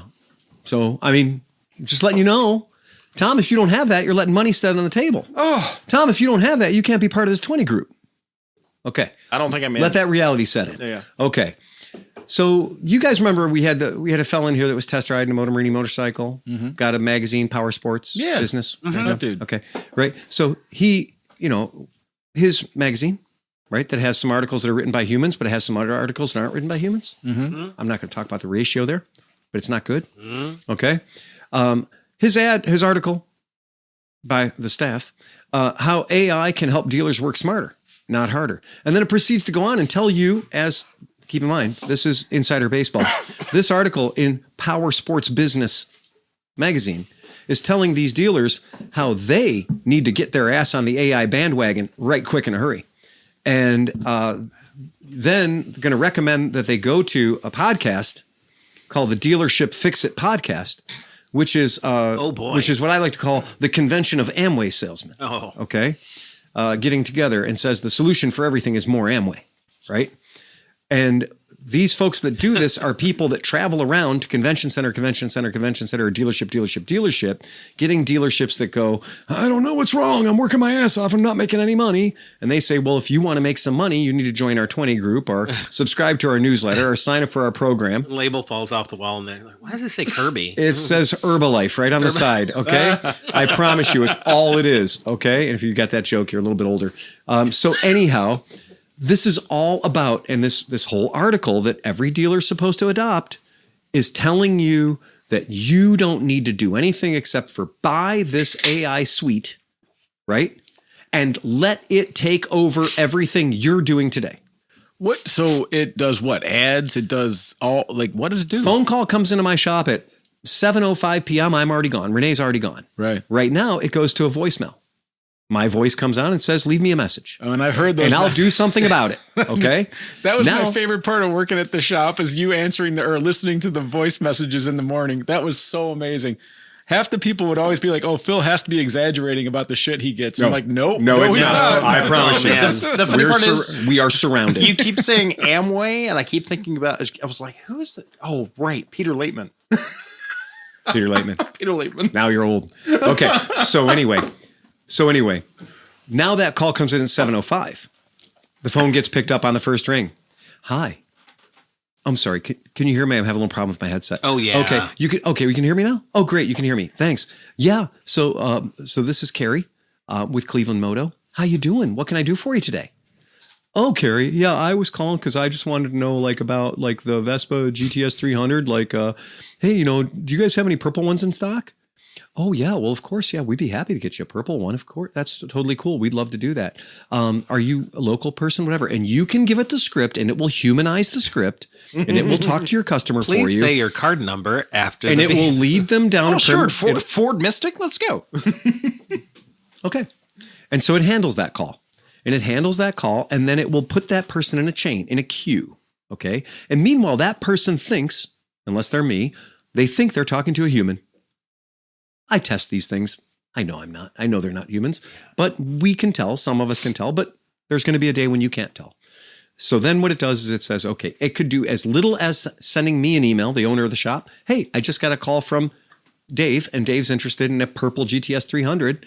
And Dave's got money to spend right now. And I already ran Dave's credit. He's a 758. Go ahead, John. I say it's a win already because I can understand what they're saying. Right.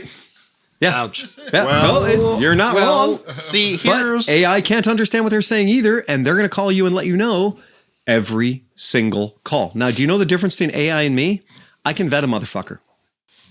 Okay. AI treats everybody as an equal. Right.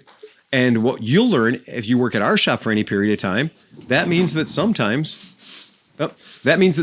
we have people calling us on the phone that are asking us for a drive belt for their Briggs & Stratton motor that they have now strapped to the back of their Schwinn bicycle. And they need to know if we have the belt in stock. Oh. So now we got a problem. So whereas I can vet, AI doesn't vet. And one of the greatest things about an answering machine is somebody who's calling with some bullshit is not going to leave a message on an answering machine.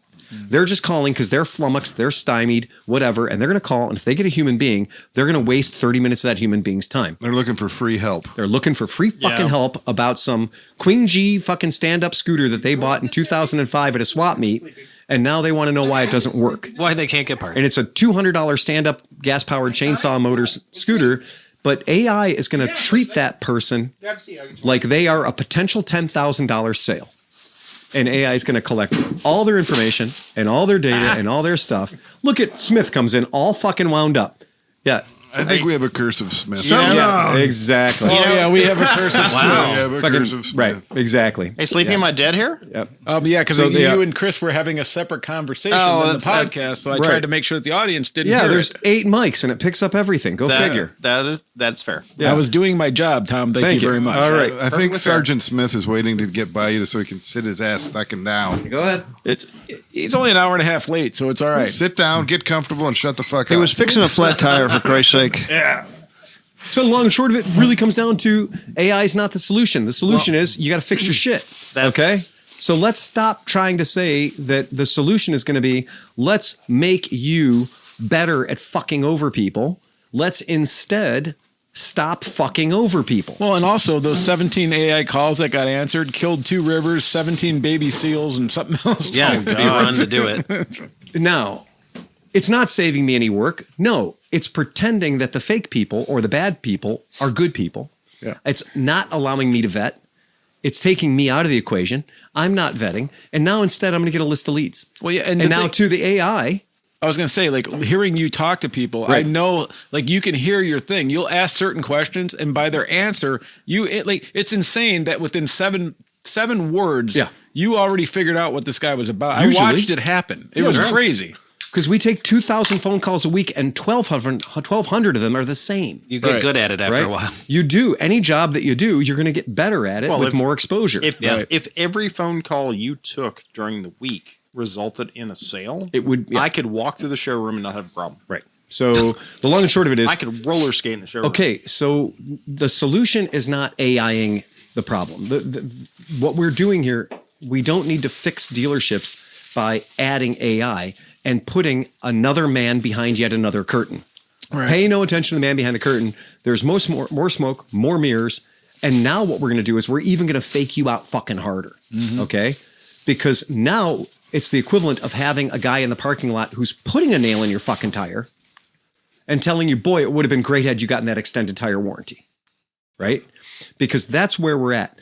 They have changed the fact that we had a law that said we were actually trying to protect the consumers from dealer fucking skullduggery, and that law got shot down. They said, don't even rewrite it and resubmit it. It's done. It's gone. Well, there's a quote I saw recently. It said the difference between the United States and the EU is that in the United States, we protect the corporation, and the EU protects the people, the consumer. That's correct. I totally agree. Yeah. Every time we have tried to pass anything to protect the consumer in the United States of America, in 4 years, it gets overturned. It gets overturned. Because of money. Absolutely. Right. Because of lobbyists and money. And this argument that you're going to read is how the CARS Act, which would protect the consumers, is going to cost. If you add up all the extra things that the dealership's going to have to do, which means explain to people in English what their interest rate really means, which means explain to people in English that comprehensive service contract, what it does cover and what it doesn't cover. Oh, I'm going to sell them a $900 service contract, and I'm actually going to have to spend 20 minutes telling them what it does and what it doesn't do. Well, that's ridiculous. That's going to cost me so much money. Meanwhile, I just went through this and I told the guy I didn't want anything else. I still had to sign 92,000 pieces of paper. And I was trying to read all of them. And he was like, guy, I got more people coming. Hey, guy, application for title, sales contract. That's it. That's all you got to sign. You get a temp tag? Okay, the temp tag receipt. Right. You got to sign your name 3 times to legally buy a vehicle in the state of Ohio. Well, I had to sign a whole bunch of stuff 3 times. I didn't want stuff. You had to sign a whole bunch of times things saying you wouldn't take them to court if they fucked you. You declined. Yep. Oh, are you declining this? Yes. Are you declining this? Yes. You have to say you're declining it. Yeah, 100%. You're declining the extended warranty? Right. Yeah. Hey, are you sure? That's insane. Why would you do that? Hey, Smith, that is the best thing. Worthless. That is the best. That's the best thing I can say for you right now. The snowblower? No, the face. The full snowblower. Oh, Smith is going to kill Tom. Tom. Snowblower. No, I'm going to make Smith really happy. Those eyes went from cursive to fire. I know 2 things about the Cleveland Moto podcast. All right. No, leave it on. So now, settle down. What I really, really want people to do is I really want people to talk about their invoices that they got at motorcycle shops, because it took me 5 fucking seconds online to find 2 sweetheart invoices that I couldn't believe. Oh, God. And my search, by the way, was motorcycle invoice robbery or motorcycle invoice ripoff. Oh, and you found good. I told you, man. I almost spit my coffee on an $8,000 work computer. If you had looked through Reddit's Our Motorcycle, that's the second where quote. You found it? Yeah, okay. Second quote. So the first one is Reddit Honda Grom. Yep. And we're gonna go cheap. We're gonna keep it cheap because we're cheap people. We don't want to blow anybody away with big fucking numbers that are scary. We're gonna go with little tiny baby numbers. Okay, so little tiny baby numbers. I'll open this up in a new tab so Sleepy can see it better for the people at home. There you go. That's better. There you go. Now you can read it. All right, now you can read it. So here we go. It's a year 2025 Honda Grom. Okay, we know that. It's black. They blocked out the stock number. That's okay. And the person blocked out their name and address and phone number to hide their shame. Good. The bike is $36.99. We know that. Okay. Destination. Here's a tip for you guys. I would like you to reach into your pocket and pull out a pocket full of destination. Destination in one hand and shit in the other and see which fills up faster. Okay? Destination is not a thing. You cannot buy a destination. You cannot ride a destination. If this is freight, please call it freight. Freight is a thing. Freight exists.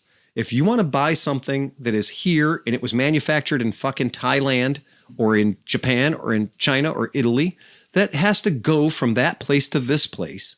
And that can cost money. And in the world of cornflakes, you don't pay for the freight on your cornflakes. That is hidden.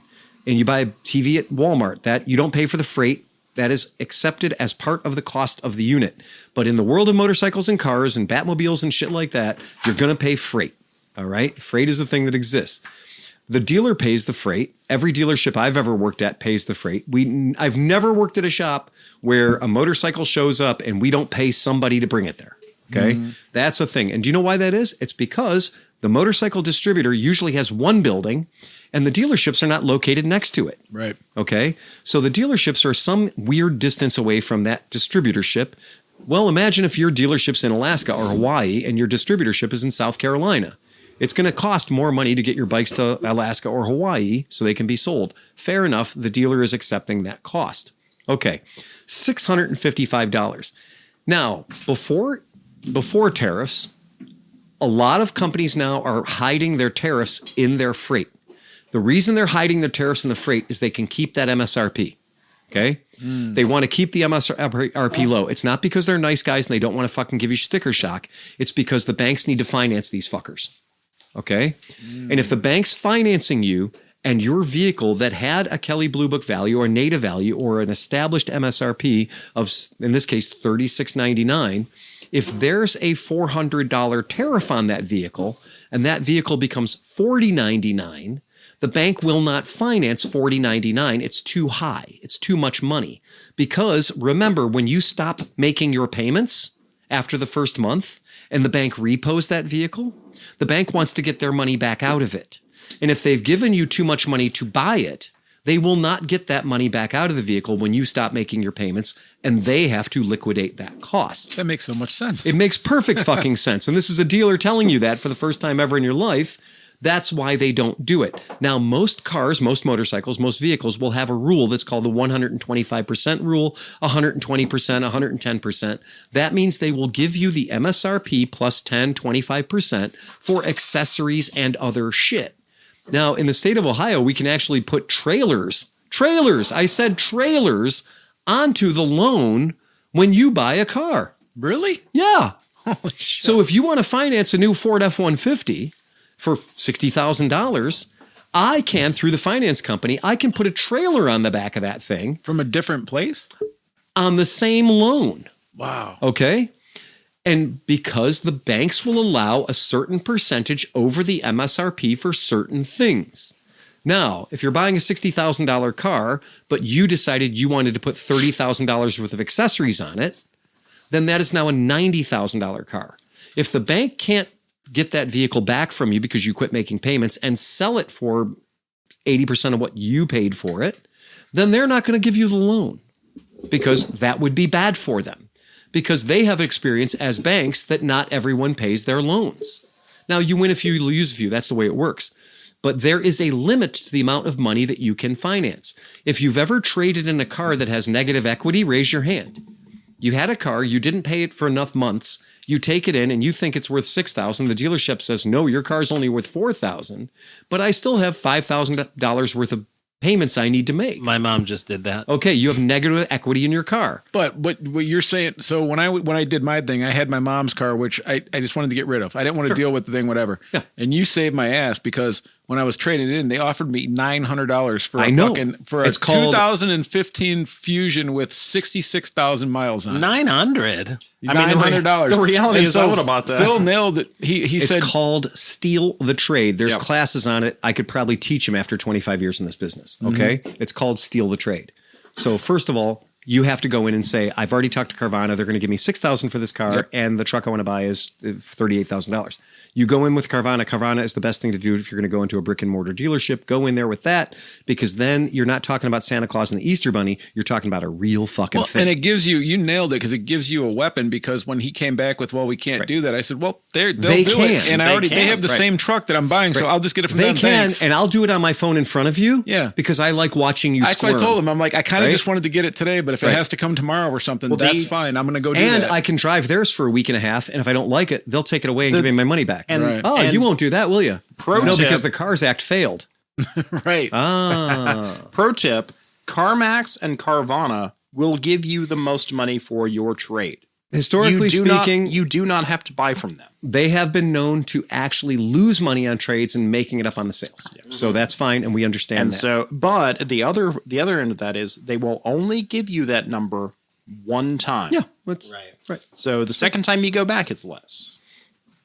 Okay, but I don't have a problem with that. Yeah, but you got a screenshot of the offer. Who gives a fuck? Here's your offer, guys. Exactly. Point being is that if you're going to sell your car and buy another car, and the trade-in guys are like, yeah, we'll give you $600 for a 5-year-old car. Whatever. Yeah.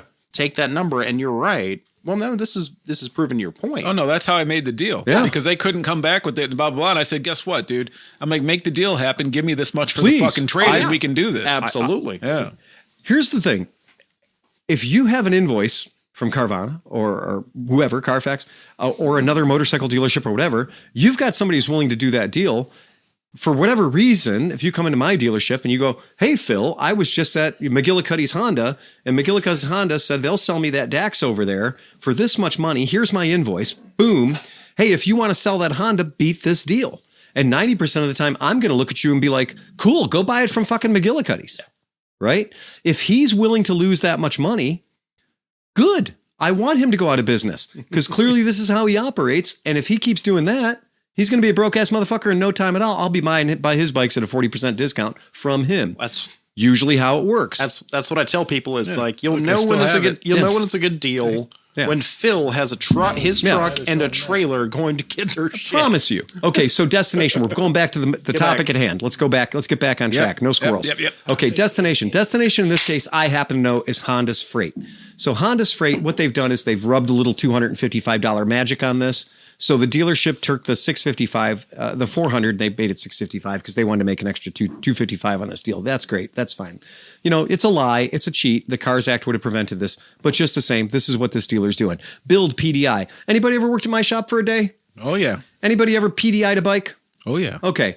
$545. At $120 an hour, that's give or take 3 hours, 4 hours of labor, right? Has anybody ever taken 4 hours to prep one of a fucking bike? Now imagine it's only a Grom. Now, Chris, we understand you did have Yeah, to Chris take- kind of did take hold 4 on. hours. What But about in Chris's defense, Chris does not fucking dick around. He preps every bike like it's his bike. yeah? He's going to make sure everything's right. He does not fucking fly through the bikes. I had a guy that used to work for me. He flew through the bikes, and I used to catch all kinds of wrong shit. When Chris puts the bikes together, it only gets put together once. But when Chris you- does a good job. When you sent over the Vespa 300 GTSs with all the chrome, Right. That one was a little bit more than 20 minutes. Right? But you charge for that too. Yeah, Okay. yeah. All right. So those are accessories. That's different. Right. So they're charging $545 for what, in the case of a Honda Grom, should legitimately be a half an hour of your time, 45 minutes of your time. Okay. So they're charging $545 for an hour of labor. Well done, whatever name of dealership this is. Okay. Document, license, and registration. This is not fucking tax, guys. Don't get fooled. This ain't tax. Document, license, and registration. Most title bureaus will charge you $15-20 to generate a title. At our shop, we charge a $100 title fee, even though the state of Ohio doesn't charge us $100 to make a title. What we're charging you a title fee for is every minute that we are spending filling out the forms, making sure everything's right, entering everything into the computer, then taking everything, I'm not joking, manually on paper by hand to the title bureau, giving it to the lady at the title bureau, sitting our fucking asses down and waiting for hours for these titles to get processed. Do you know why I sit there and wait in front of them for hours to get these titles processed? Because I don't pay a title agent to do it for me. Mm-hmm. At a lot of dealerships, they pay a title agent who comes in once a week, picks up a stack of titles, fucks right off into the ether, comes back a week later or comes back days later, hands them their stack of titles. Good luck. Hope everything's right. Turns out when you do it that way, you get a lot of small errors. And a small error on a title can be a problem for the owner next step down the line. You would not believe how much a problem it can be when a name is spelled incorrectly or there's one digit wrong on the VIN. The digits on the VIN can be wrong and the title bureau has no way of knowing they're wrong. And Ohio is the first state I've ever encountered that actually tracks the mileage. Yes, 100%. And so this is weird because There's that's a lot of big ways thing you here. can fuck up an Ohio Right. title, guys. I promise you. Then when those titles come out of the window and that lady hands me that folder and she's like, well, there you go. Now fuck right off and get out of my office. Why I stay there is because I am physically in the room. Mm-hmm. And so when she goes, oh, that 7 looks a lot like a 9. Yep. She can ask me and I can say, oh, Mr. Waters, come up here. Is that 7 a 7 or is that 7 a 9? Oh, well, I have my copy. Oh, that's right. I make copies of everything. So I have my own copy, and I can look at it and go, well, I don't know, Paula, that looks an awful lot like a 9 to me. You know, the circle at the top with the stick on it, right? But that also works the second time around. When I get the stack of titles, guess who doesn't run right out of the title bureau? Me. I sit there and I fact check those cocksuckers. Every single one of them. Now, how many times do you think I've caught something wrong? Every single time I've done it. Oh, I'm sure. I have found an error every single time. Now, let me tell you the difference between catching it when you're there and the consumer catching it a year or two later when they're trying to sell the bike. And now the guy doesn't want to buy it because there's a problem with the title. I went and got my license because we're taking our trip to California, so I needed the star license or the official Real license. ID. Yeah, real ID. Yep. Otherwise, it's $45. And $40. to your point, man, she handed me all my shit, and I stood there, and I was about to walk out, and I'm like, let me check for that motorcycle endorsement. No. Not there. Fuck yeah, dude. And I was like, excuse me. These are bureaucrats. Yeah. Yep. They will never get in trouble for saying no. But can I tell you, I had to do that. Right. So after having my license for 20 years, 10 years ago, I walked out and they didn't put the fucker back on. I walked in 10 Same with minutes Renee. later Yeah. and they were like, yeah, sorry, you got to take the test. Bingo. I'm like, fuck. I mean, it was no big deal. I mean, They well, do it not was, but- acknowledge human error if it's their human error. Nope.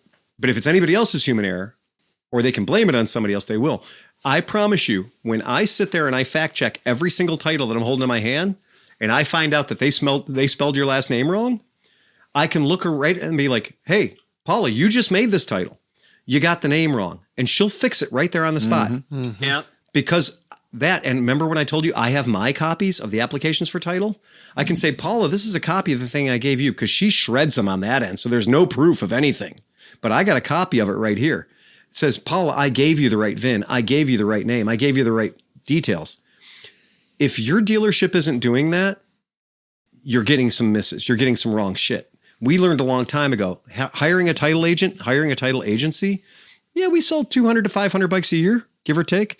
It means I spend a lot of time of my life on Mondays at that title bureau, sitting there and hand checking all this shit. If we're charging you $100 for a title, that is essentially you buying title insurance. How do they not have a commercial title agency? They do. Oh, okay. They do. You want one? Oh, you can pay for it. oh no. No, but I mean, like, where you have to go where you don't have to wait in line or in anything? Louisiana. I'm sorry, what? No, like a commercial title agency for people like you and other We dealers? do. It's called the dealer's window. Oh, Yeah, Okay. yeah. So we have the dealer's window. Yeah. You're not allowed to use the dealer's window. I use the dealer's window. It's over on the left. Okay. It's over on the left-hand side. Yeah, I've it's never got a- seen it's that. a whole I special know you thing. haven't. It's a I- whole I've special seen thing. that. I know exactly what you're talking about. It's a whole special thing, right? I I'm promise just you. a peon over Yeah. there. But here's the thing is when a dealer goes in there and says, here's my folder full of the 20, Dodge Darts I sold this week, right?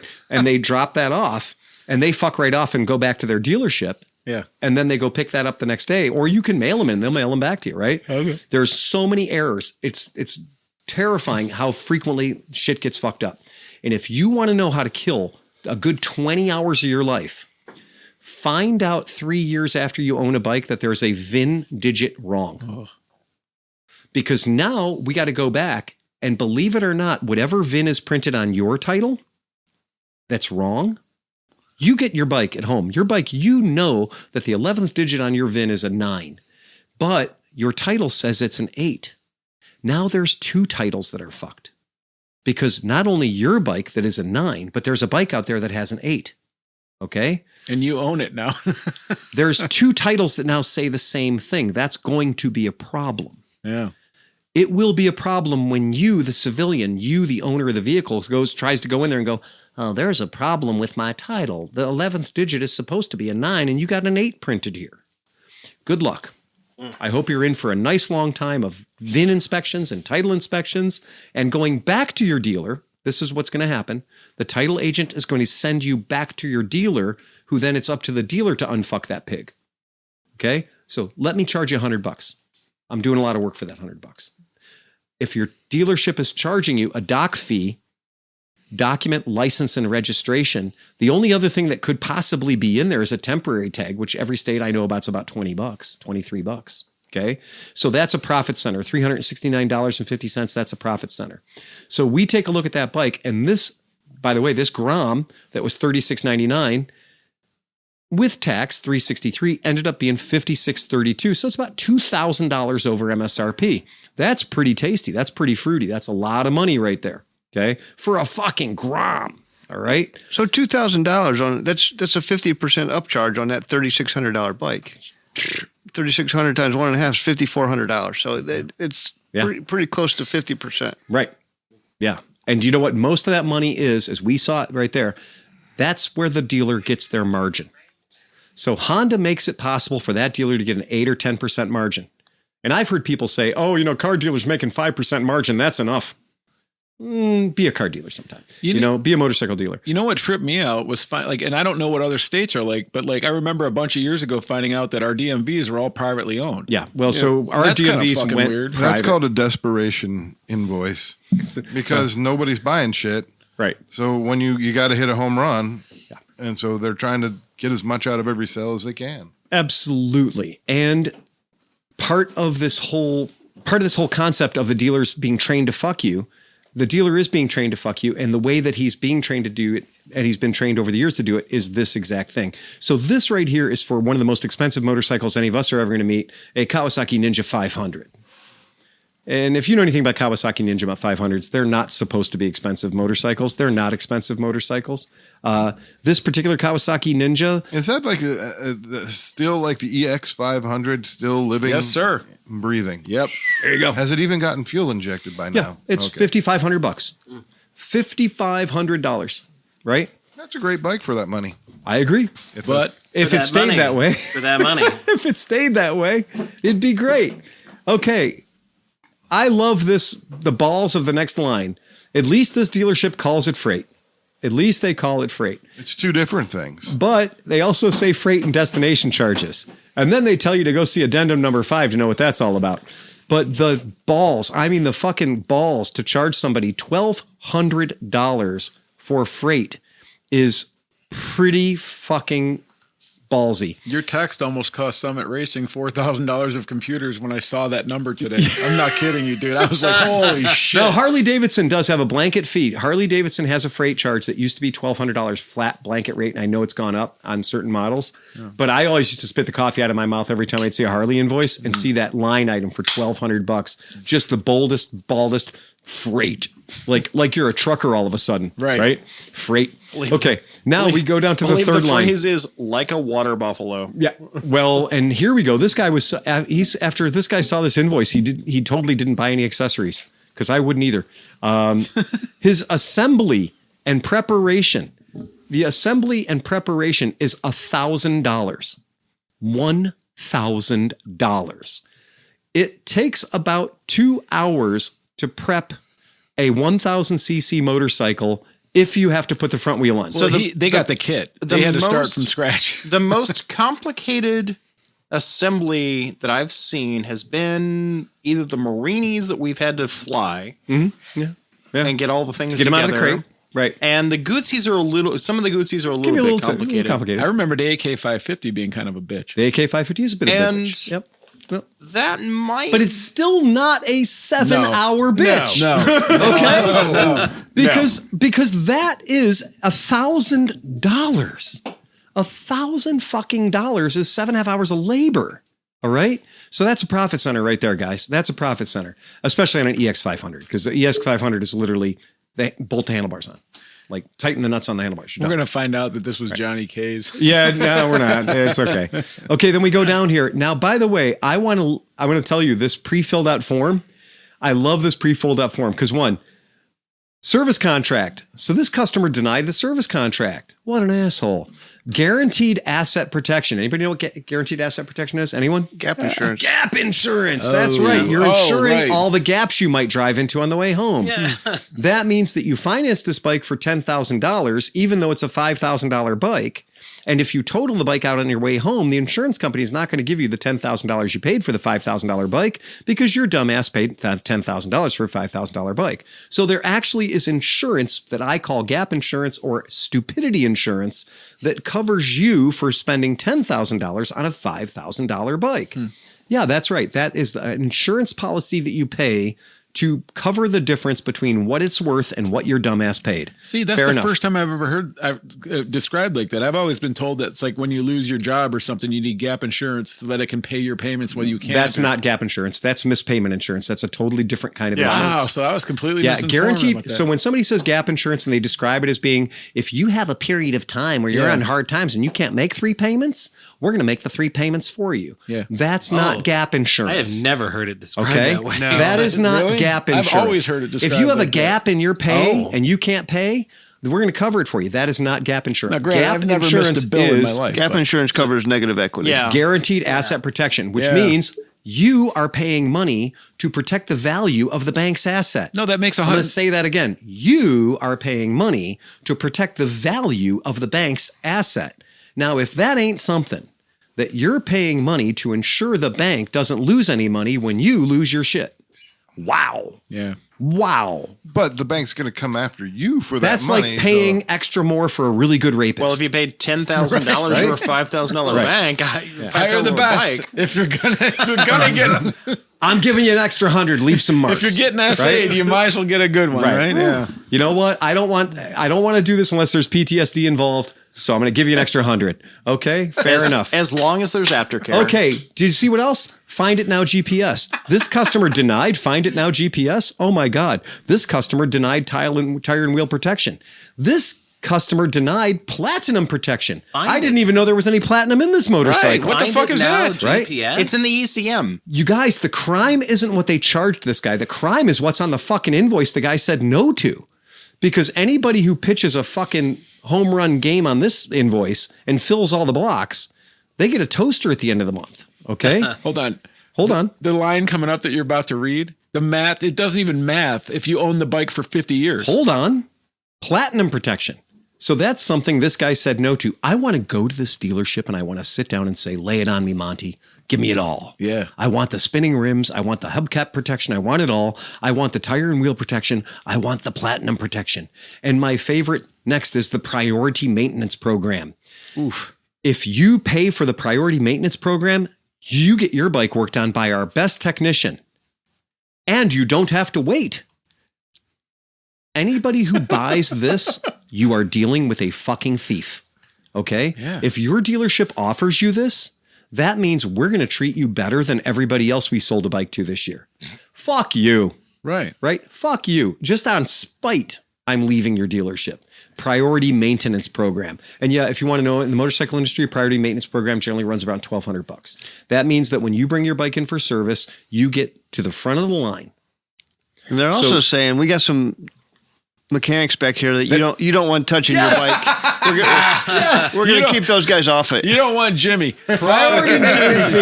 Priority maintenance means you damn fool. Look at this motorcycle you bought. You're going to be in here so much. You don't have the kind of time to wait in the line. So if you really want that insurance at our dealership, Pappy Van Winkle. Right, Pappy Van Winkle. Bring a bottle of brown, baby. Bring a bottle. Hey, There are ways to barter into the top of our refrigerator has bottles with names written on it Yes. for a fucking reason. Yep. Right. That's our elite service program right there. Okay. You know when you come in, if we're like, no, go have lunch. We'll take care of your shit. Right. You'll be like, oh, okay, that's pretty good. Right. We have a rewards program. Absolutely. We keep track of it. Absolutely. In our head. You also reward people that are not assholes. Also So true. there's that too. Well, I believe it works both ways. Yeah. The next line item, $700, lifetime battery. That's what I'm saying. Okay. It doesn't math. What? If you can tell me, if any of you can tell me what a lifetime battery is.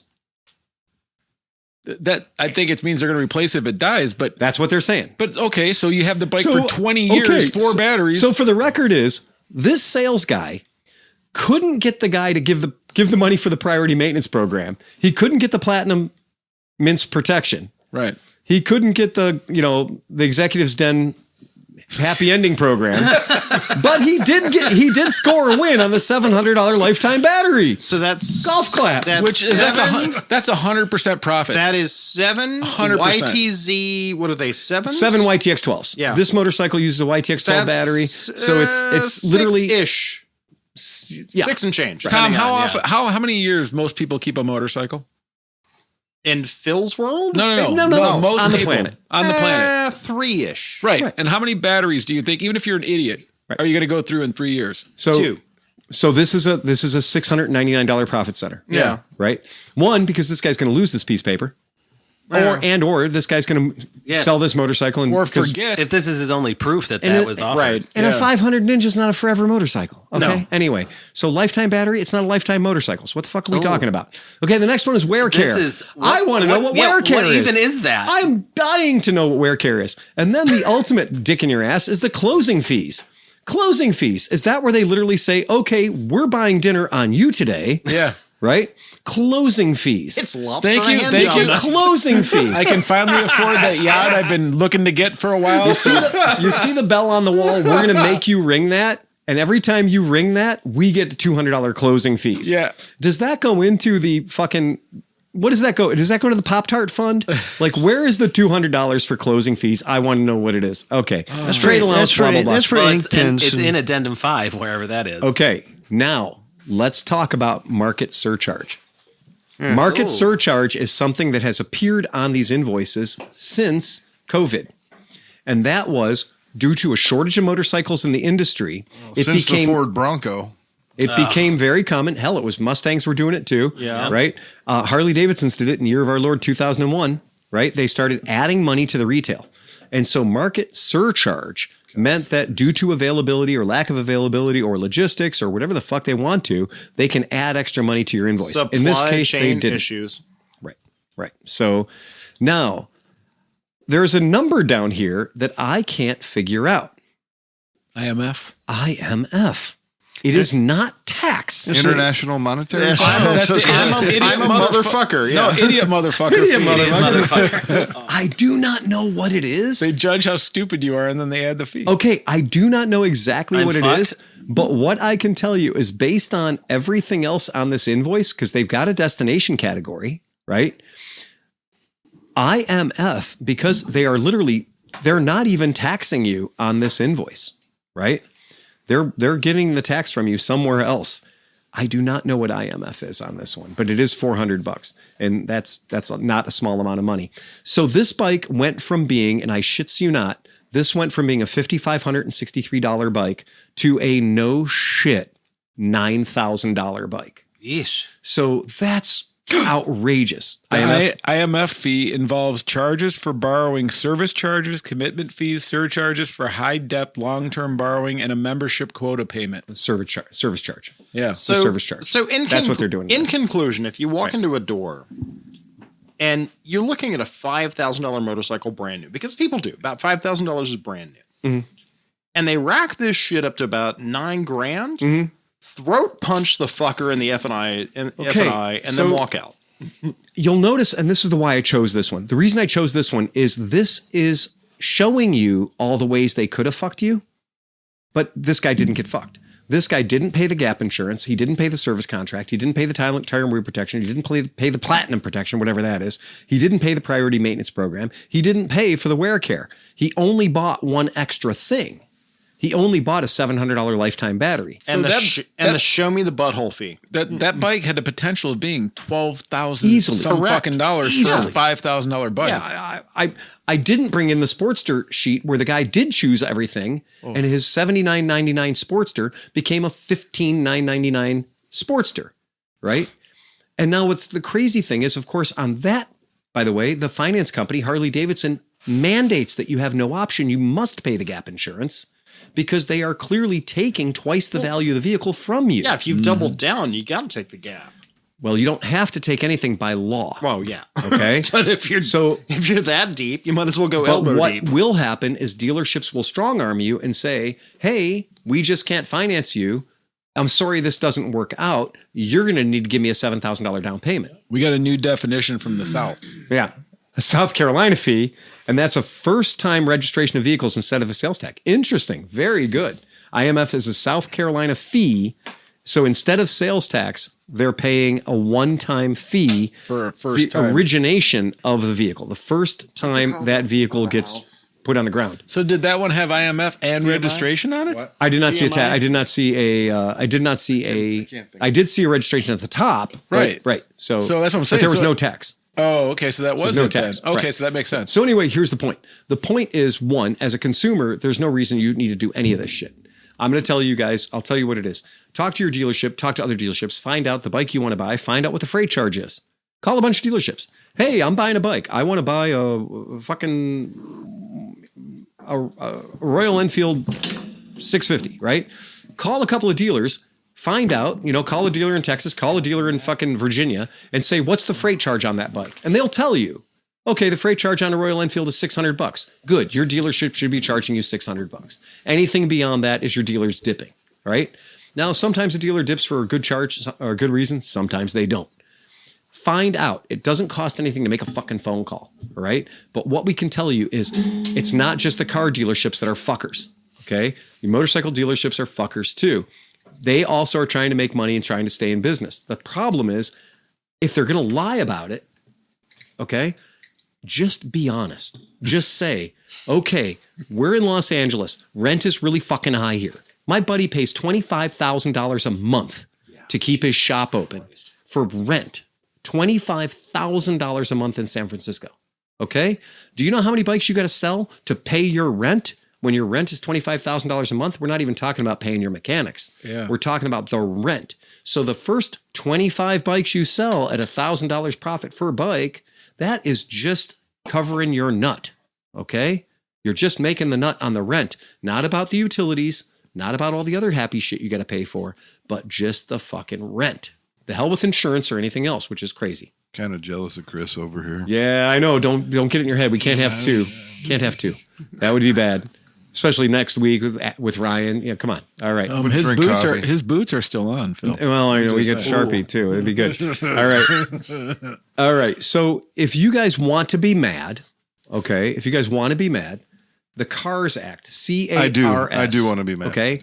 The CARS Act, just on your own time, don't do it during the podcast, on your own time, look up the CARS Act. Now, here's the weird thing. It got smacked down federally, but the people in California, they're like, fuck it, it's a good idea, we're running with it. Huh. So California as a state has adopted the CARS Act. So at least in California, they are going to make it harder for dealers to fuck you while looking you straight in the eye. Hail Cascadia. Okay, bring it on, right? Bring it on. I'm glad at least somebody put a lot of work and effort into this thing to try to not fuck consumers anymore. And they didn't listen to the billionaires. They listened to the people and said, hey, maybe it'd be great if we didn't make buying a car a felony fucking event when we just went in there and said, I want to buy that car, but I have to participate in a fucking fraud to do it, right? I'm complicit in a fraud because giving them your money and signing that contract, it's some bullshit. And if you don't understand how compound interest works, watch a fucking video and understand that you're paying 6% on your car for 6 years. It's not going to cost you 6% more than the car costs. Please understand that. That's my fucking biggest gripe in the world. When people come in and they're like, yeah, but it's only going to be, I can use your money instead of my money. It's only going to cost me $2,000. Oh, no, it is not going to cost you $2,000. Mm-hmm. That's going to be a $150,000 car by the time you're done with it. By the time the bank's done with you. Yeah. Right? When we bought our car, the first interest that they offered, and it was advertised on Kia's website, you get 4.1 or something like that on the car. They put 7.5 in front of me. Ooh, of course. And we both have excellent credit. I got up. I was like, what? Oh, wow. Well, I have a question. I was leaving, and they're like, no, wait. I mean, they'd probably do that to everybody. They don't care if you want to fake leave, or even if you do leave, they'll call you back, and then they'll hound you and say, come back in. We got a better deal for you. But they're going to throw as much as they can at you. But here's something. So this kind of weirded me out, but it worked out. So I went in there with the idea of getting this one truck because it was the cheapest one, right? And it was still the Trail Boss and all that kind of shit. And so to get that one was actually going to be more expensive than the one I got because there were so many incentives to get the one with the features and shit. It actually brought the overall price lower than the cheaper one. Like, how does that work? Because I was about to, I made them do both deals. Right. I understand.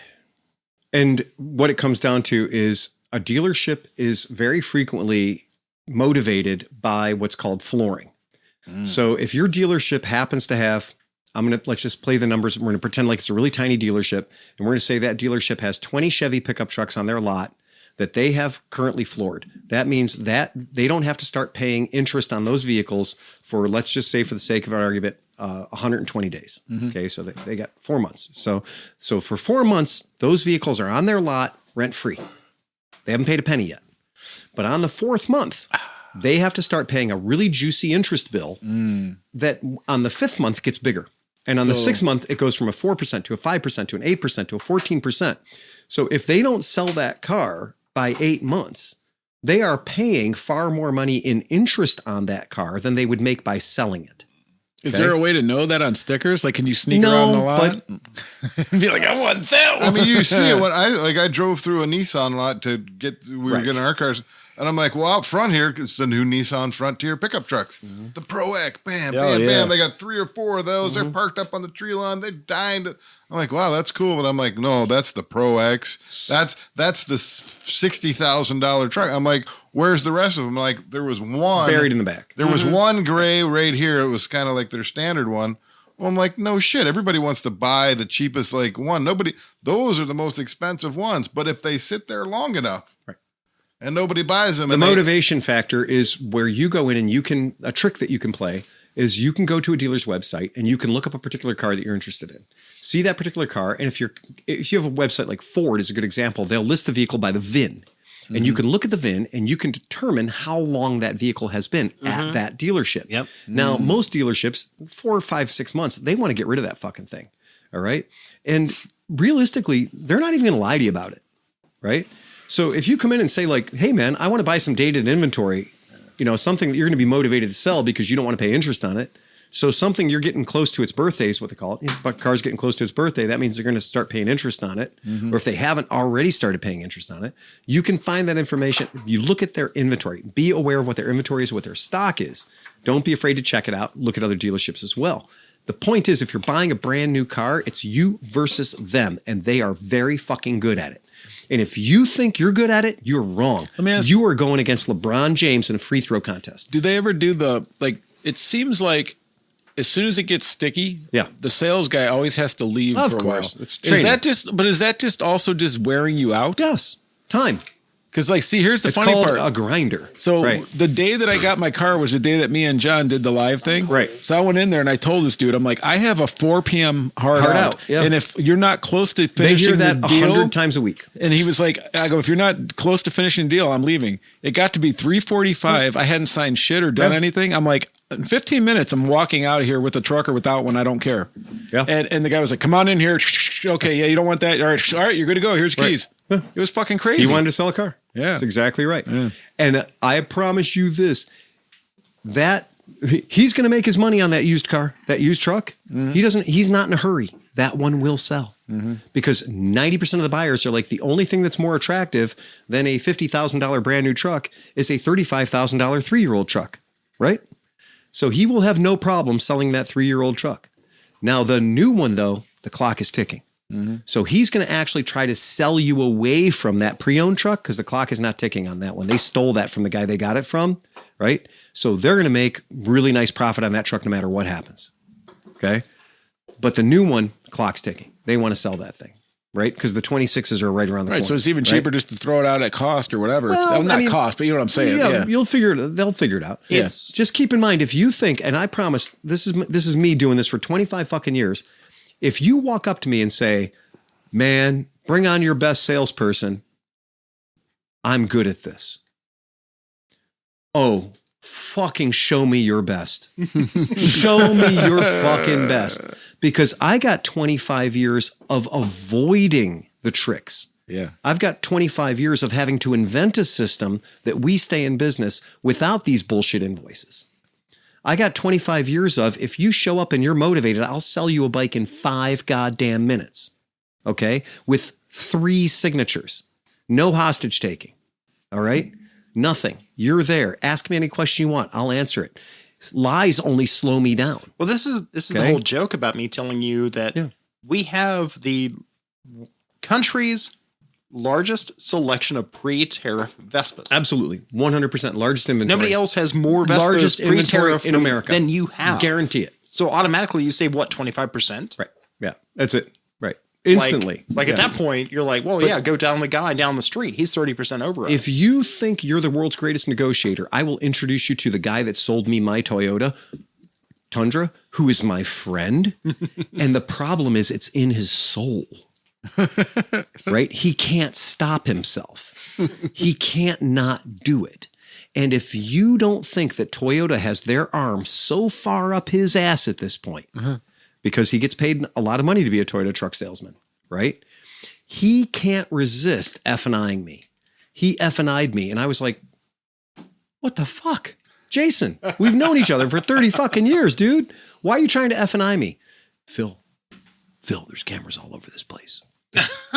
I gotta F&I you just a little bit. Okay, just sit down go along with and it. just go along with it, right? Just go along with it, and the whole deal. And somebody's like, and I guarantee you, his neighbors are listening. His in the next cubicle over, listening absolutely. to be like, well, he didn't do it to that guy, right? So this is what was funny is I was like, come on, man. And so when I bought the Ford, I told the guy literally same thing as you did. I said, we have a dinner reservation at 7 p.m. This is a hard out. At 7, I'm leaving, and at 25 minutes till, I literally looked at the guy. And the guy's service manager, I was like, hey, just want to let you know, my salesman, piece of shit, smoking cigarettes, not taking care of me. I told him hard out at 7, you're going to lose this sale. Right. And the guy's like, well, I'm not going to, I'll take care of it. And he disappeared. And my guy waddled back in here, 75-year-old grizzled salesman that he was, Rolex watch, et cetera. He came back in and I was like, you're going to be magic if you can close this deal in 5 minutes. Yeah. But I'm here to watch it happen. I got my pen. I got a check. Make this happen. Yeah. Easiest car you've ever sold. And I walked out. Wouldn't give him the sale. I walked out. I walked away. We went on vacation. I came back after vacation. I found the exact same truck at another dealership for $2,300 less because it was after Christmas at that point. So yeah, I just saved $2,300 and I got to break it off in that guy's ass. But if you think you're a good negotiator, go try to buy a car from somebody who's been doing it for 5 years. And you will realize that it's like going on stage with Penn and Teller and thinking you're going to catch their trick. Right. Because you're not. Motohob says, can confirm. I think buying the Rattler was about 10 minutes of us deciding which bike. And we got a special guest in the chat. We have the Ducati master mechanic, Mark Lepresto. Hey, Mark Lepresto! Yeah. Any interest in becoming a Cove dealer? Okay, so that's a really good thing, Mark. You brought that up. Huh. So right now we have yet another interesting, affordable, middleweight, lightly priced Chinese motorcycle. That has been proving itself. Yeah. The trick with all these bikes is going to be the one thing for a dealer that every dealer should be concerned about is how are they going to actually handle parts support? Mm-hmm. How are they actually going to handle warranty claims? How are they actually going to be able to say, hey man, my guy just laid his bike out in the parking lot. Literally, he bought the bike and in the parking lot, he dumped it. So I'm going to need 2 levers, a windshield, a headlight, I need this shit most Ricky Tick because his check hasn't been deposited at the bank yet. Okay? For a dealer, this is a very dangerous position to be in. You haven't deposited his check yet. His financing hasn't really gone through yet. You haven't been fulfilled on this, but the bike is broken. And now we need to make that bike unbroken in the shortest amount of hours possible. And we found out with Energica electric motorcycles that from the guy dumping the bike in the parking lot until the parts he needed showing up was about 7 weeks. Yeah, I remember that. Okay. I was there during that. Guess who's not an Energica dealer? Mm-hmm. Guess who smelled that and got the fuck out of the water? Okay. If you can't get me the parts I need right quick in a hurry, then I don't want to deal with you. Period. And I don't care how many positive reviews you have on whatever YouTube sites or whatever. If you can't get me every single fucking part number on that motorcycle tomorrow, because I got a guy that crashed it in the parking lot or crashed it in the showroom, then I can't deal with your company. That's what it comes down to. And we've been dealing with Piaggio forever because I know that if we put an order in on Tuesday and I click the make it get here tomorrow button, that the shit gets here tomorrow. Mm-hmm. It's going to cost a lot of money to make it happen, but it's going to get here tomorrow, right? Mm-hmm. That's the difference between a distributor that has the assets to do that and a guy who goes, Bob, you ever thought about becoming a motorcycle manufacturer? Well, we don't build motorcycles. Well, no, we don't have to build the motorcycles. We just have to agree to be the distributor for the motorcycles. But in a few weeks, we will be at the AIM show and we can probably, find out some of that information. Again, be careful because the guys who work in those booths signing up those dealers used to be used car salesmen. That's true too. Right? I promise you. So there's that big difference between the guy that says we have 100% of our parts in stock and shippable right now, and the guy that when the bike is actually crashed and broken and laying in your parking lot, and you call them and say, I need these 7 parts now, they go, oh, well, that box hasn't arrived yet.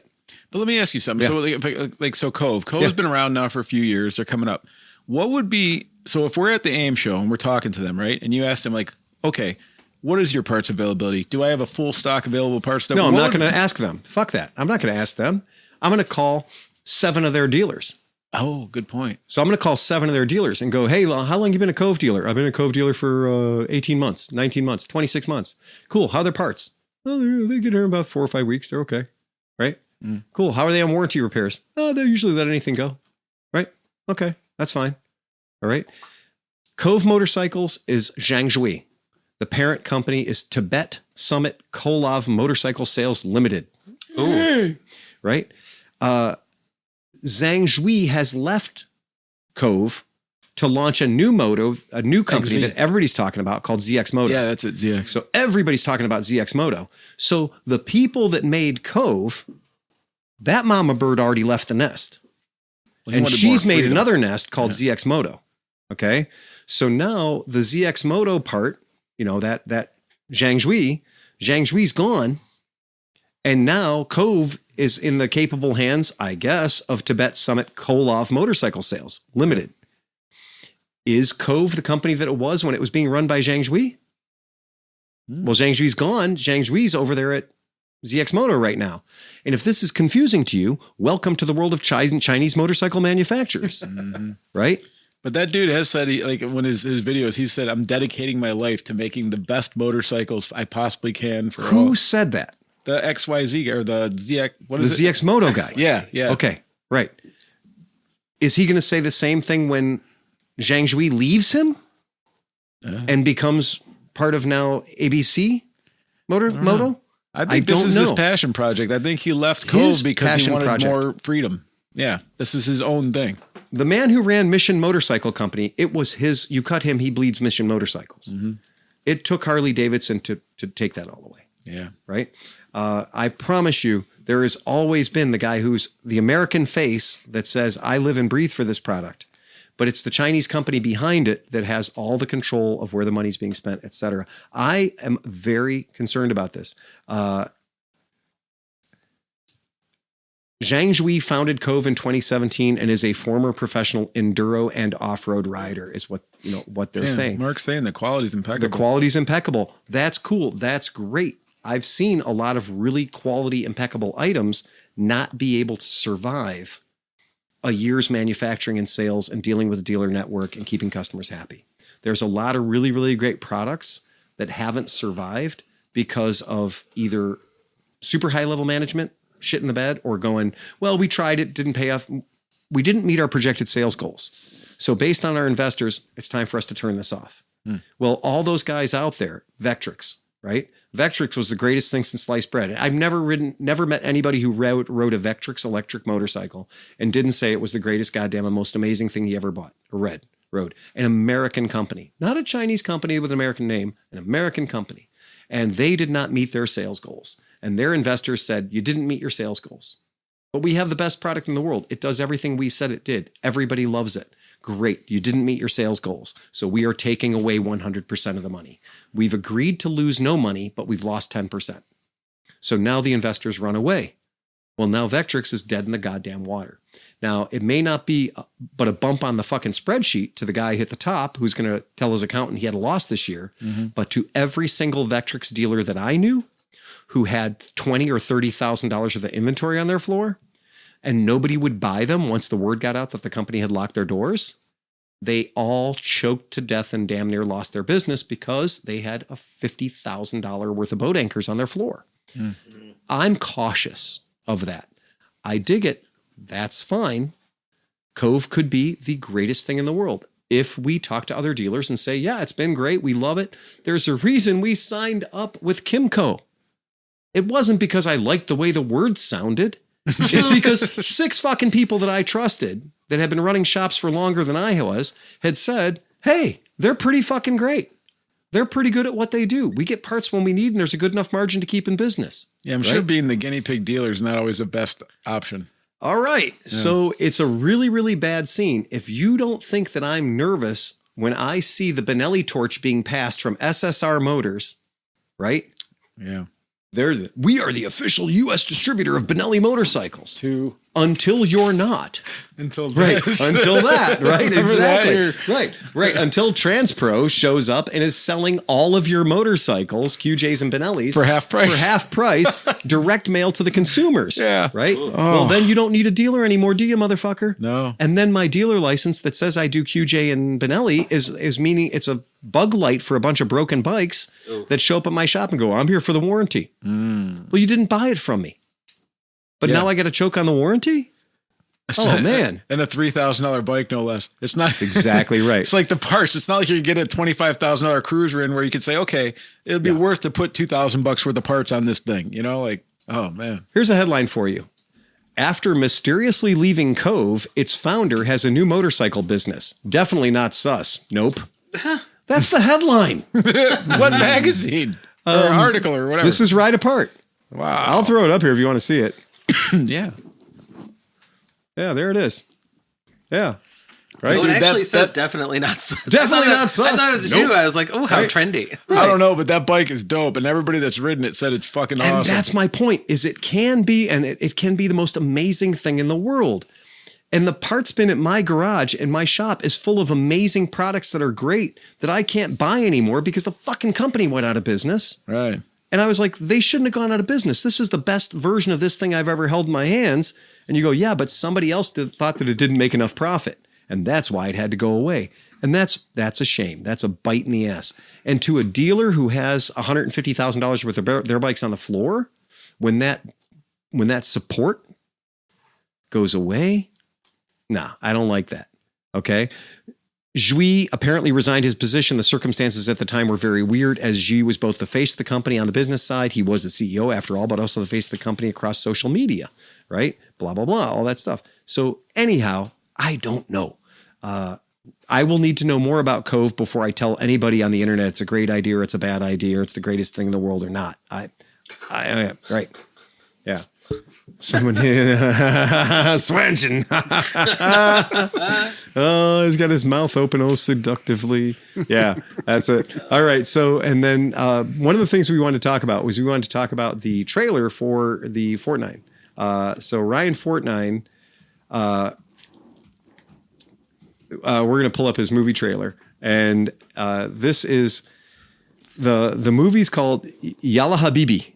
Which I believe, what did he say the translation for Yalla Habibi was? Like, let's go, or let's fucking quit dicking around. Let's go. You've said it wrong. Yeah. Yalla Habibi. Perfect. Yalla Habibi, which I used to say the same way. Bada Imshi, which is get the fuck away from me. Exactly. Right. Yeah. That's it. This is one of those ones where I definitely am of the opinion that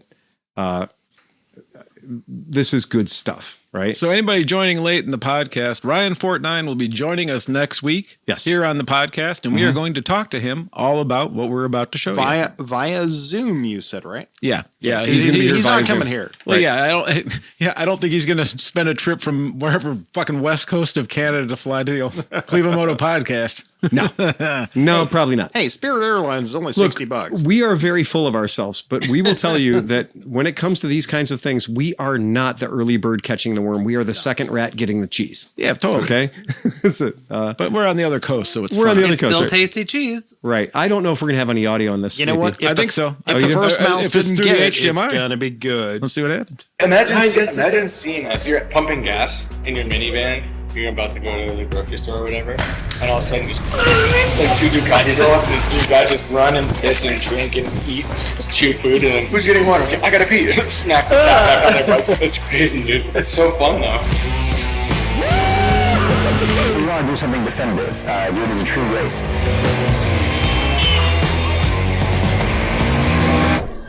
Just wait.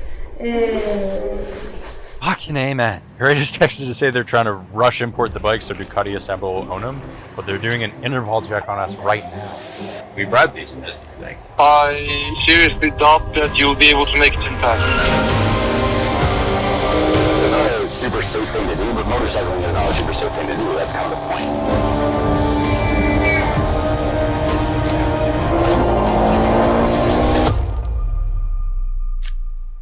All right, so yeah. All right, there you go. Excited about The movie launches December 27th.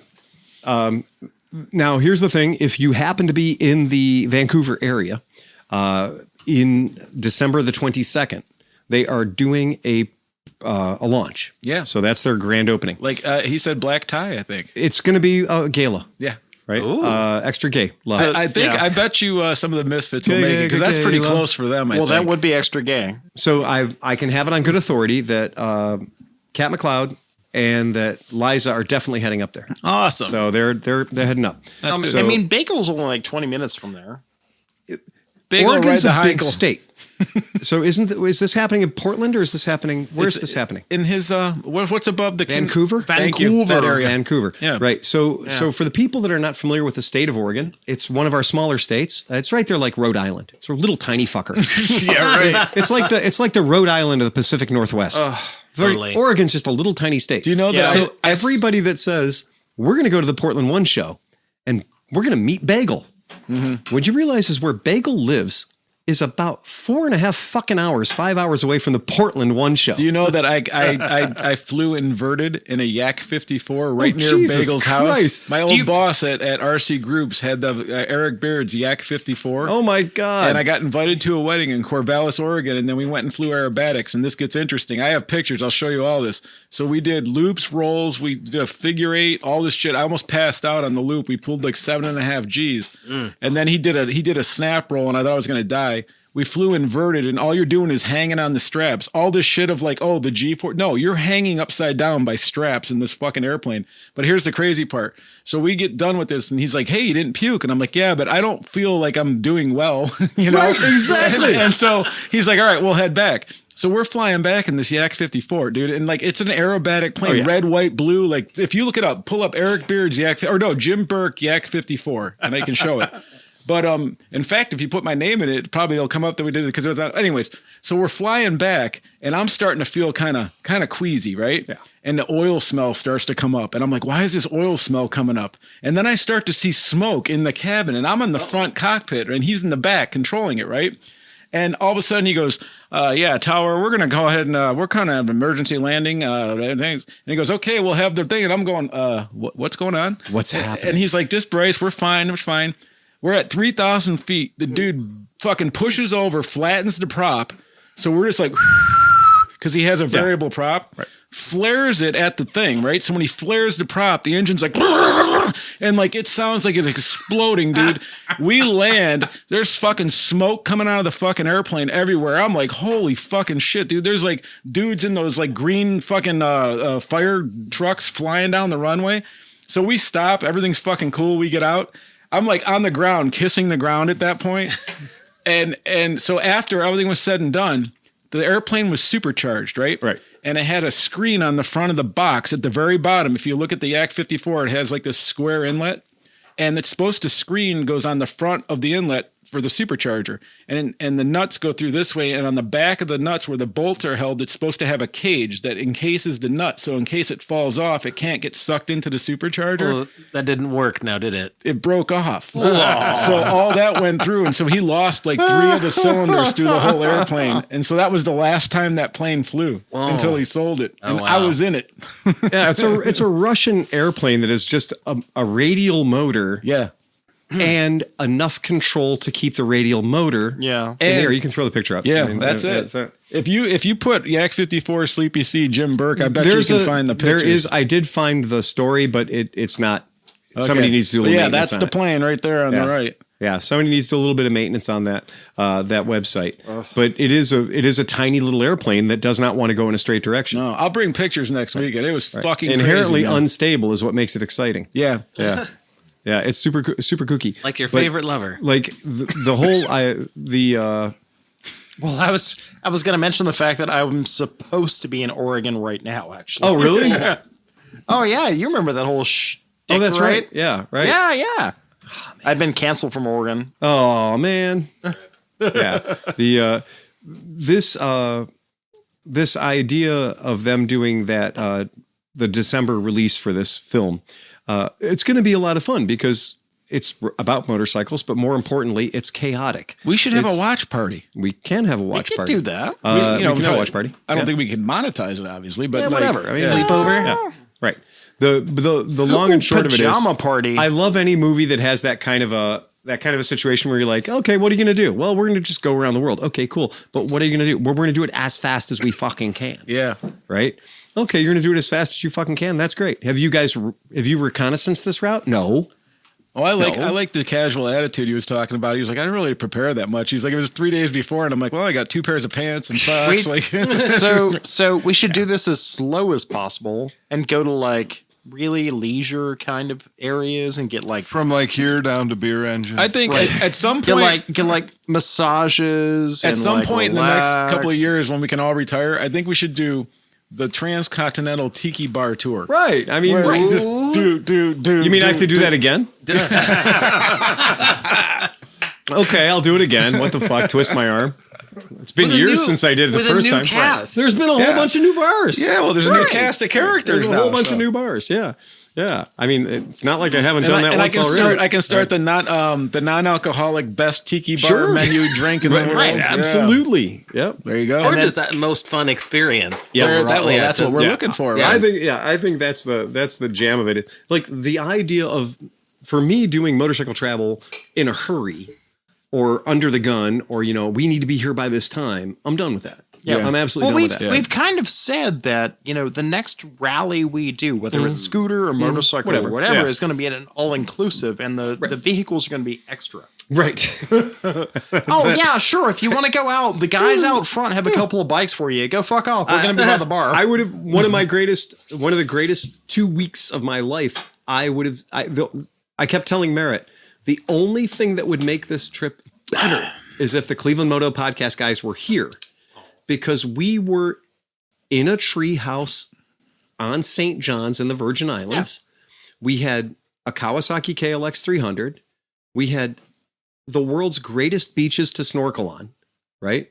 We had zero fucking agenda. And we had a brief motorcycle ride over the hill, and it's all hills, which is amazing. And everything is a dangerous, deadly switchback, but everybody's driving in the lowest sense of urgency on the planet. So when you have these amazing, impossible roads that are going to make a billy goat puke, but nobody's in a hurry and everybody's pulling for you. And I loved that when you're like, we'd come around a corner and I would go to try to follow the road and I would hurt my neck from looking up so hard. I'd be like, oh, fuck. Well, they weren't fucking around when they built that, were they? And I'm like, well, they built it with something. Yeah. So I'm pretty sure a KLX 300 can go up there, right? And I just look back at Merritt and be like, well, hold on. Lean forward. We had a couple of those in North Carolina on some of the really small little back roads where it's like, sure. Like you go and you have to turn. You're like, I can't make myself do this. These are the Stelvio roads. I was going to say where Stelvio they grade. tell you if you put your foot down on the bottom, you will fall over because you can't put your foot down. There's a YouTube channel. There's a YouTube channel that the guy just shows that corner. Yeah, all I love fucking it. Everybody day long. just biting it. He's just an Italian dude sitting there with wine and cheese watching people eat shit. Talk about a great job. All day long. And he walks up and helps people and gives them a sticker. Yeah. What's the guy on the dragon that does the photos? Killboy. Killboy. And there's Killboy of the Stelvio. He walks up to you and he gives you a sticker. Yeah. If you eat shit in front of him for his YouTube channel. And every time somebody eats shit in front of him, they're like, oh, we love your channel. You know, on the one hand, I think we should like figure out a vacation to like the TT or something. Yeah. But on the other hand, I'm like, no, what we really should do is like an all-inclusive in Cancun and just invite everybody. I want to do the TT. You can guys, I'm sorry. I didn't get to finish my thing, but like for what we were doing, we set this whole trip up so Merritt and I could go away and be in somewhere hot during Christmas and be in a tropical place where nobody cares. Right. And we found it. Yeah. It's the least corporate, it's the least commercial, it's the least retail of all the Virgin Islands. It's the one where there are no big resorts. There are none of that. Didn't you find a car show or something? We found a vintage Volkswagen show. Yeah, that one. Yeah. It's amazing. Yeah, that's awesome. It's just amazing. Yeah. And every time we went anywhere, it was just more amazing because the pulse or the pace of that place is slow. Yeah. There is slowness involved. I could get down with that. And it's really fun to be able to go like, okay, well, we're going to go to this beach and we're going to go snorkeling. Okay, great. We're going to go over there and have a meal at that place. And then we'll meet you at wherever the fuck you might happen Just to be. because there might be people inquiring, what are the cannabis laws down there? I think it's mandatory. Okay. I'm pretty sure it's mandatory. Hey, Sleepy? Yeah. Sleepy, have you heard this island called Jamaica? Yeah, but we're not going to Jamaica. I know. That shit's illegal in Jamaica. Right. That's the problem is Yeah. So anyway. be careful. You got to know the rules. Yeah. Right. You're like, oh, Jamaica, weeds everywhere until they can profit from it being illegal. Yeah. Correct. It's Right. If you're the white Until guy, you're smoking it. I Right. really resent. You're not going to arrest those other 96 motherfuckers or the guy who sold it to me? No, but you're going to jail. we know they don't have money. You're on vacation. Right. You can afford Yeah. this. But I was sitting there the one night we had to make it all the way from our treehouse. We had to make it all the way to the downtown bar. And when I say the downtown bar, it's owned by a guy from Lakewood, Ohio. Okay. So the beach bar in St. John's is a guy from Lakewood, Ohio. Wow. And he did the right thing as he got the fuck out of Dodge 30 years ago. Does Smith know him? I'm sure I'm Smith sure he knows did. him. Yeah, actually. Well, no, actually, we got a snorkeling tip from Smith. Oh, yeah? And we took him up on it. And it was awesome. So if I hadn't accepted your offer, Yeah. my fallback, and this is no shit, St. Thomas. was my brother St. in John. St. Thomas. Yeah, he's on St. Thomas. He's right? on St. He's on Thomas. St. Thomas, yeah. Working on yachts. Right. And I'm like, the south side of the well, island. I could go Yeah. to Cleveland and Right. work on scooters and motorcycles, or I can go to St. Thomas and work on yachts. Yeah. St. Thomas is different than St. John. I don't But it's see all, that. it's all the that same. area. I don't know how idea. you managed to live in New Orleans with your skin, but I don't see that area on the Bahamas being really good for you. Dude. cool. You'd literally be Uncle Fester with giant black dresses to keep the sun off because you. Sleepy, you got to understand, I was, 60 pounds lighter? Poverty looks different there. I know. Yeah. Poverty looks different. And there. It's a completely different thing. Like, it's nobody's going to be I like. turned down working in heaven for everybody else's sake. You get to see us every week. so Right. what's That's the problem? exactly it. Right. I promise you. We know a lot of people that are there, and we know a lot of people that are expats there. We know people that left out of here 30 years ago and went and started businesses there. Chris Smith is the person who gave me the hot tip for the St. John's snorkeling guys, for the people that you sent us to go find. Right. And we went and found them. And then as a result of them, we found the people at the beach bar from Lakewood, Ohio. We found all these really, really cool people, and they all had one thing in common, is they all escaped the Midwest. Yeah. Okay. Yeah. All of them had escaped the Midwest. Some of them had escaped the Midwest so well and embraced the culture so much, they could not afford to leave there. They were trapped in the Virgin Islands because leaving would have been too expensive. I tell people constantly, I retired to Cleveland. Yeah. Well, Well, a quiet life. I met people down there that were living on boats that could not afford to leave the island. Yep. Whose income was measured in like $30 to $40 per day. Yeah. And that was their operational expenses to cover their slip. And most of it was advanced fucking panhandling. Well, what Jay always tells me is that if they need a mechanic, it's always some guy whose boat has broken down. Exactly. And they work just long enough to be able to fix the boat, and then they fuck off. We met a lot of people like that. Yeah. We met a lot of people that were technically homeless, that were technically unemployed. Yeah. They had a $200,000 boat on a ball. Yeah. They were swimming in. That's the thing, is that it Right. works until it doesn't, Right. and then you have to make money. Right. And that's the whole thing, is you run out of money, but you still have the boat. Yeah. And you just got to work long enough to get enough money to put some diesel in the boat, to fix the boat and whatever. We met a dude who was legit retired, 65 years old, left like Boston, sailed down the eastern seaboard, got down there, got wrapped up in a couple of big bad storms, kicked the shit out of his amazing, beautiful solo one-person sailboat, and just the storm kicked the shit out of it. And he spent all of his money, and he spent everything, and he spent everything over the course of about 3 years. And he was in such financial bad shape. He's a widower and everything else, and nicest guy in the fucking world. But when he sits there and he looks at you square in the eye and he's like, yeah, I was a day trader. I did this. I did that. I did all these things. I'm 74 years old now. Meanwhile, he's cut. He's in great shape. He's physically got it all together. Sharpest guy in the world. He goes, I lived too long. I didn't think I'd outlive my money. Right? I lived too long. Yeah. I put my kids through college. I paid all the bills. Statement. I did everything I could do. I bought a perfect boat. I outfitted it perfectly, and I was going to sail around the world. Well, I made it this far on the map. I made it this far, and I had 2 storms hit me and just knock the shit out of me and my boat twice.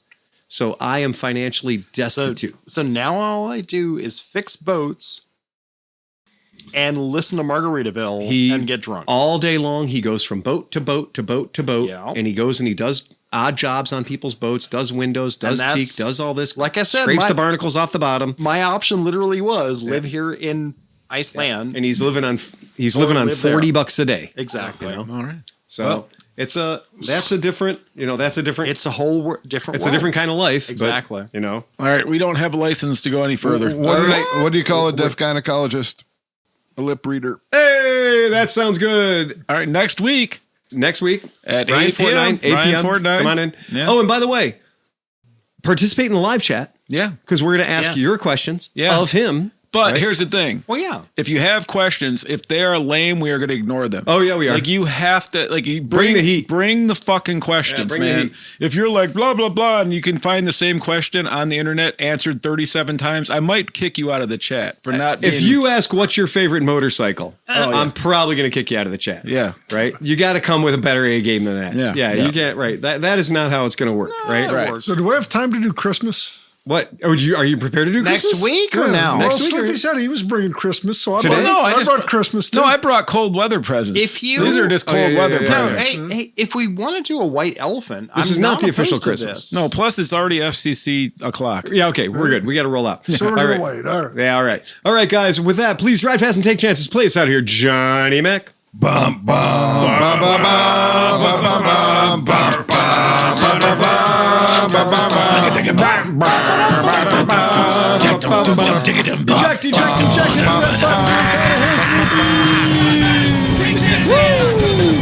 Eject.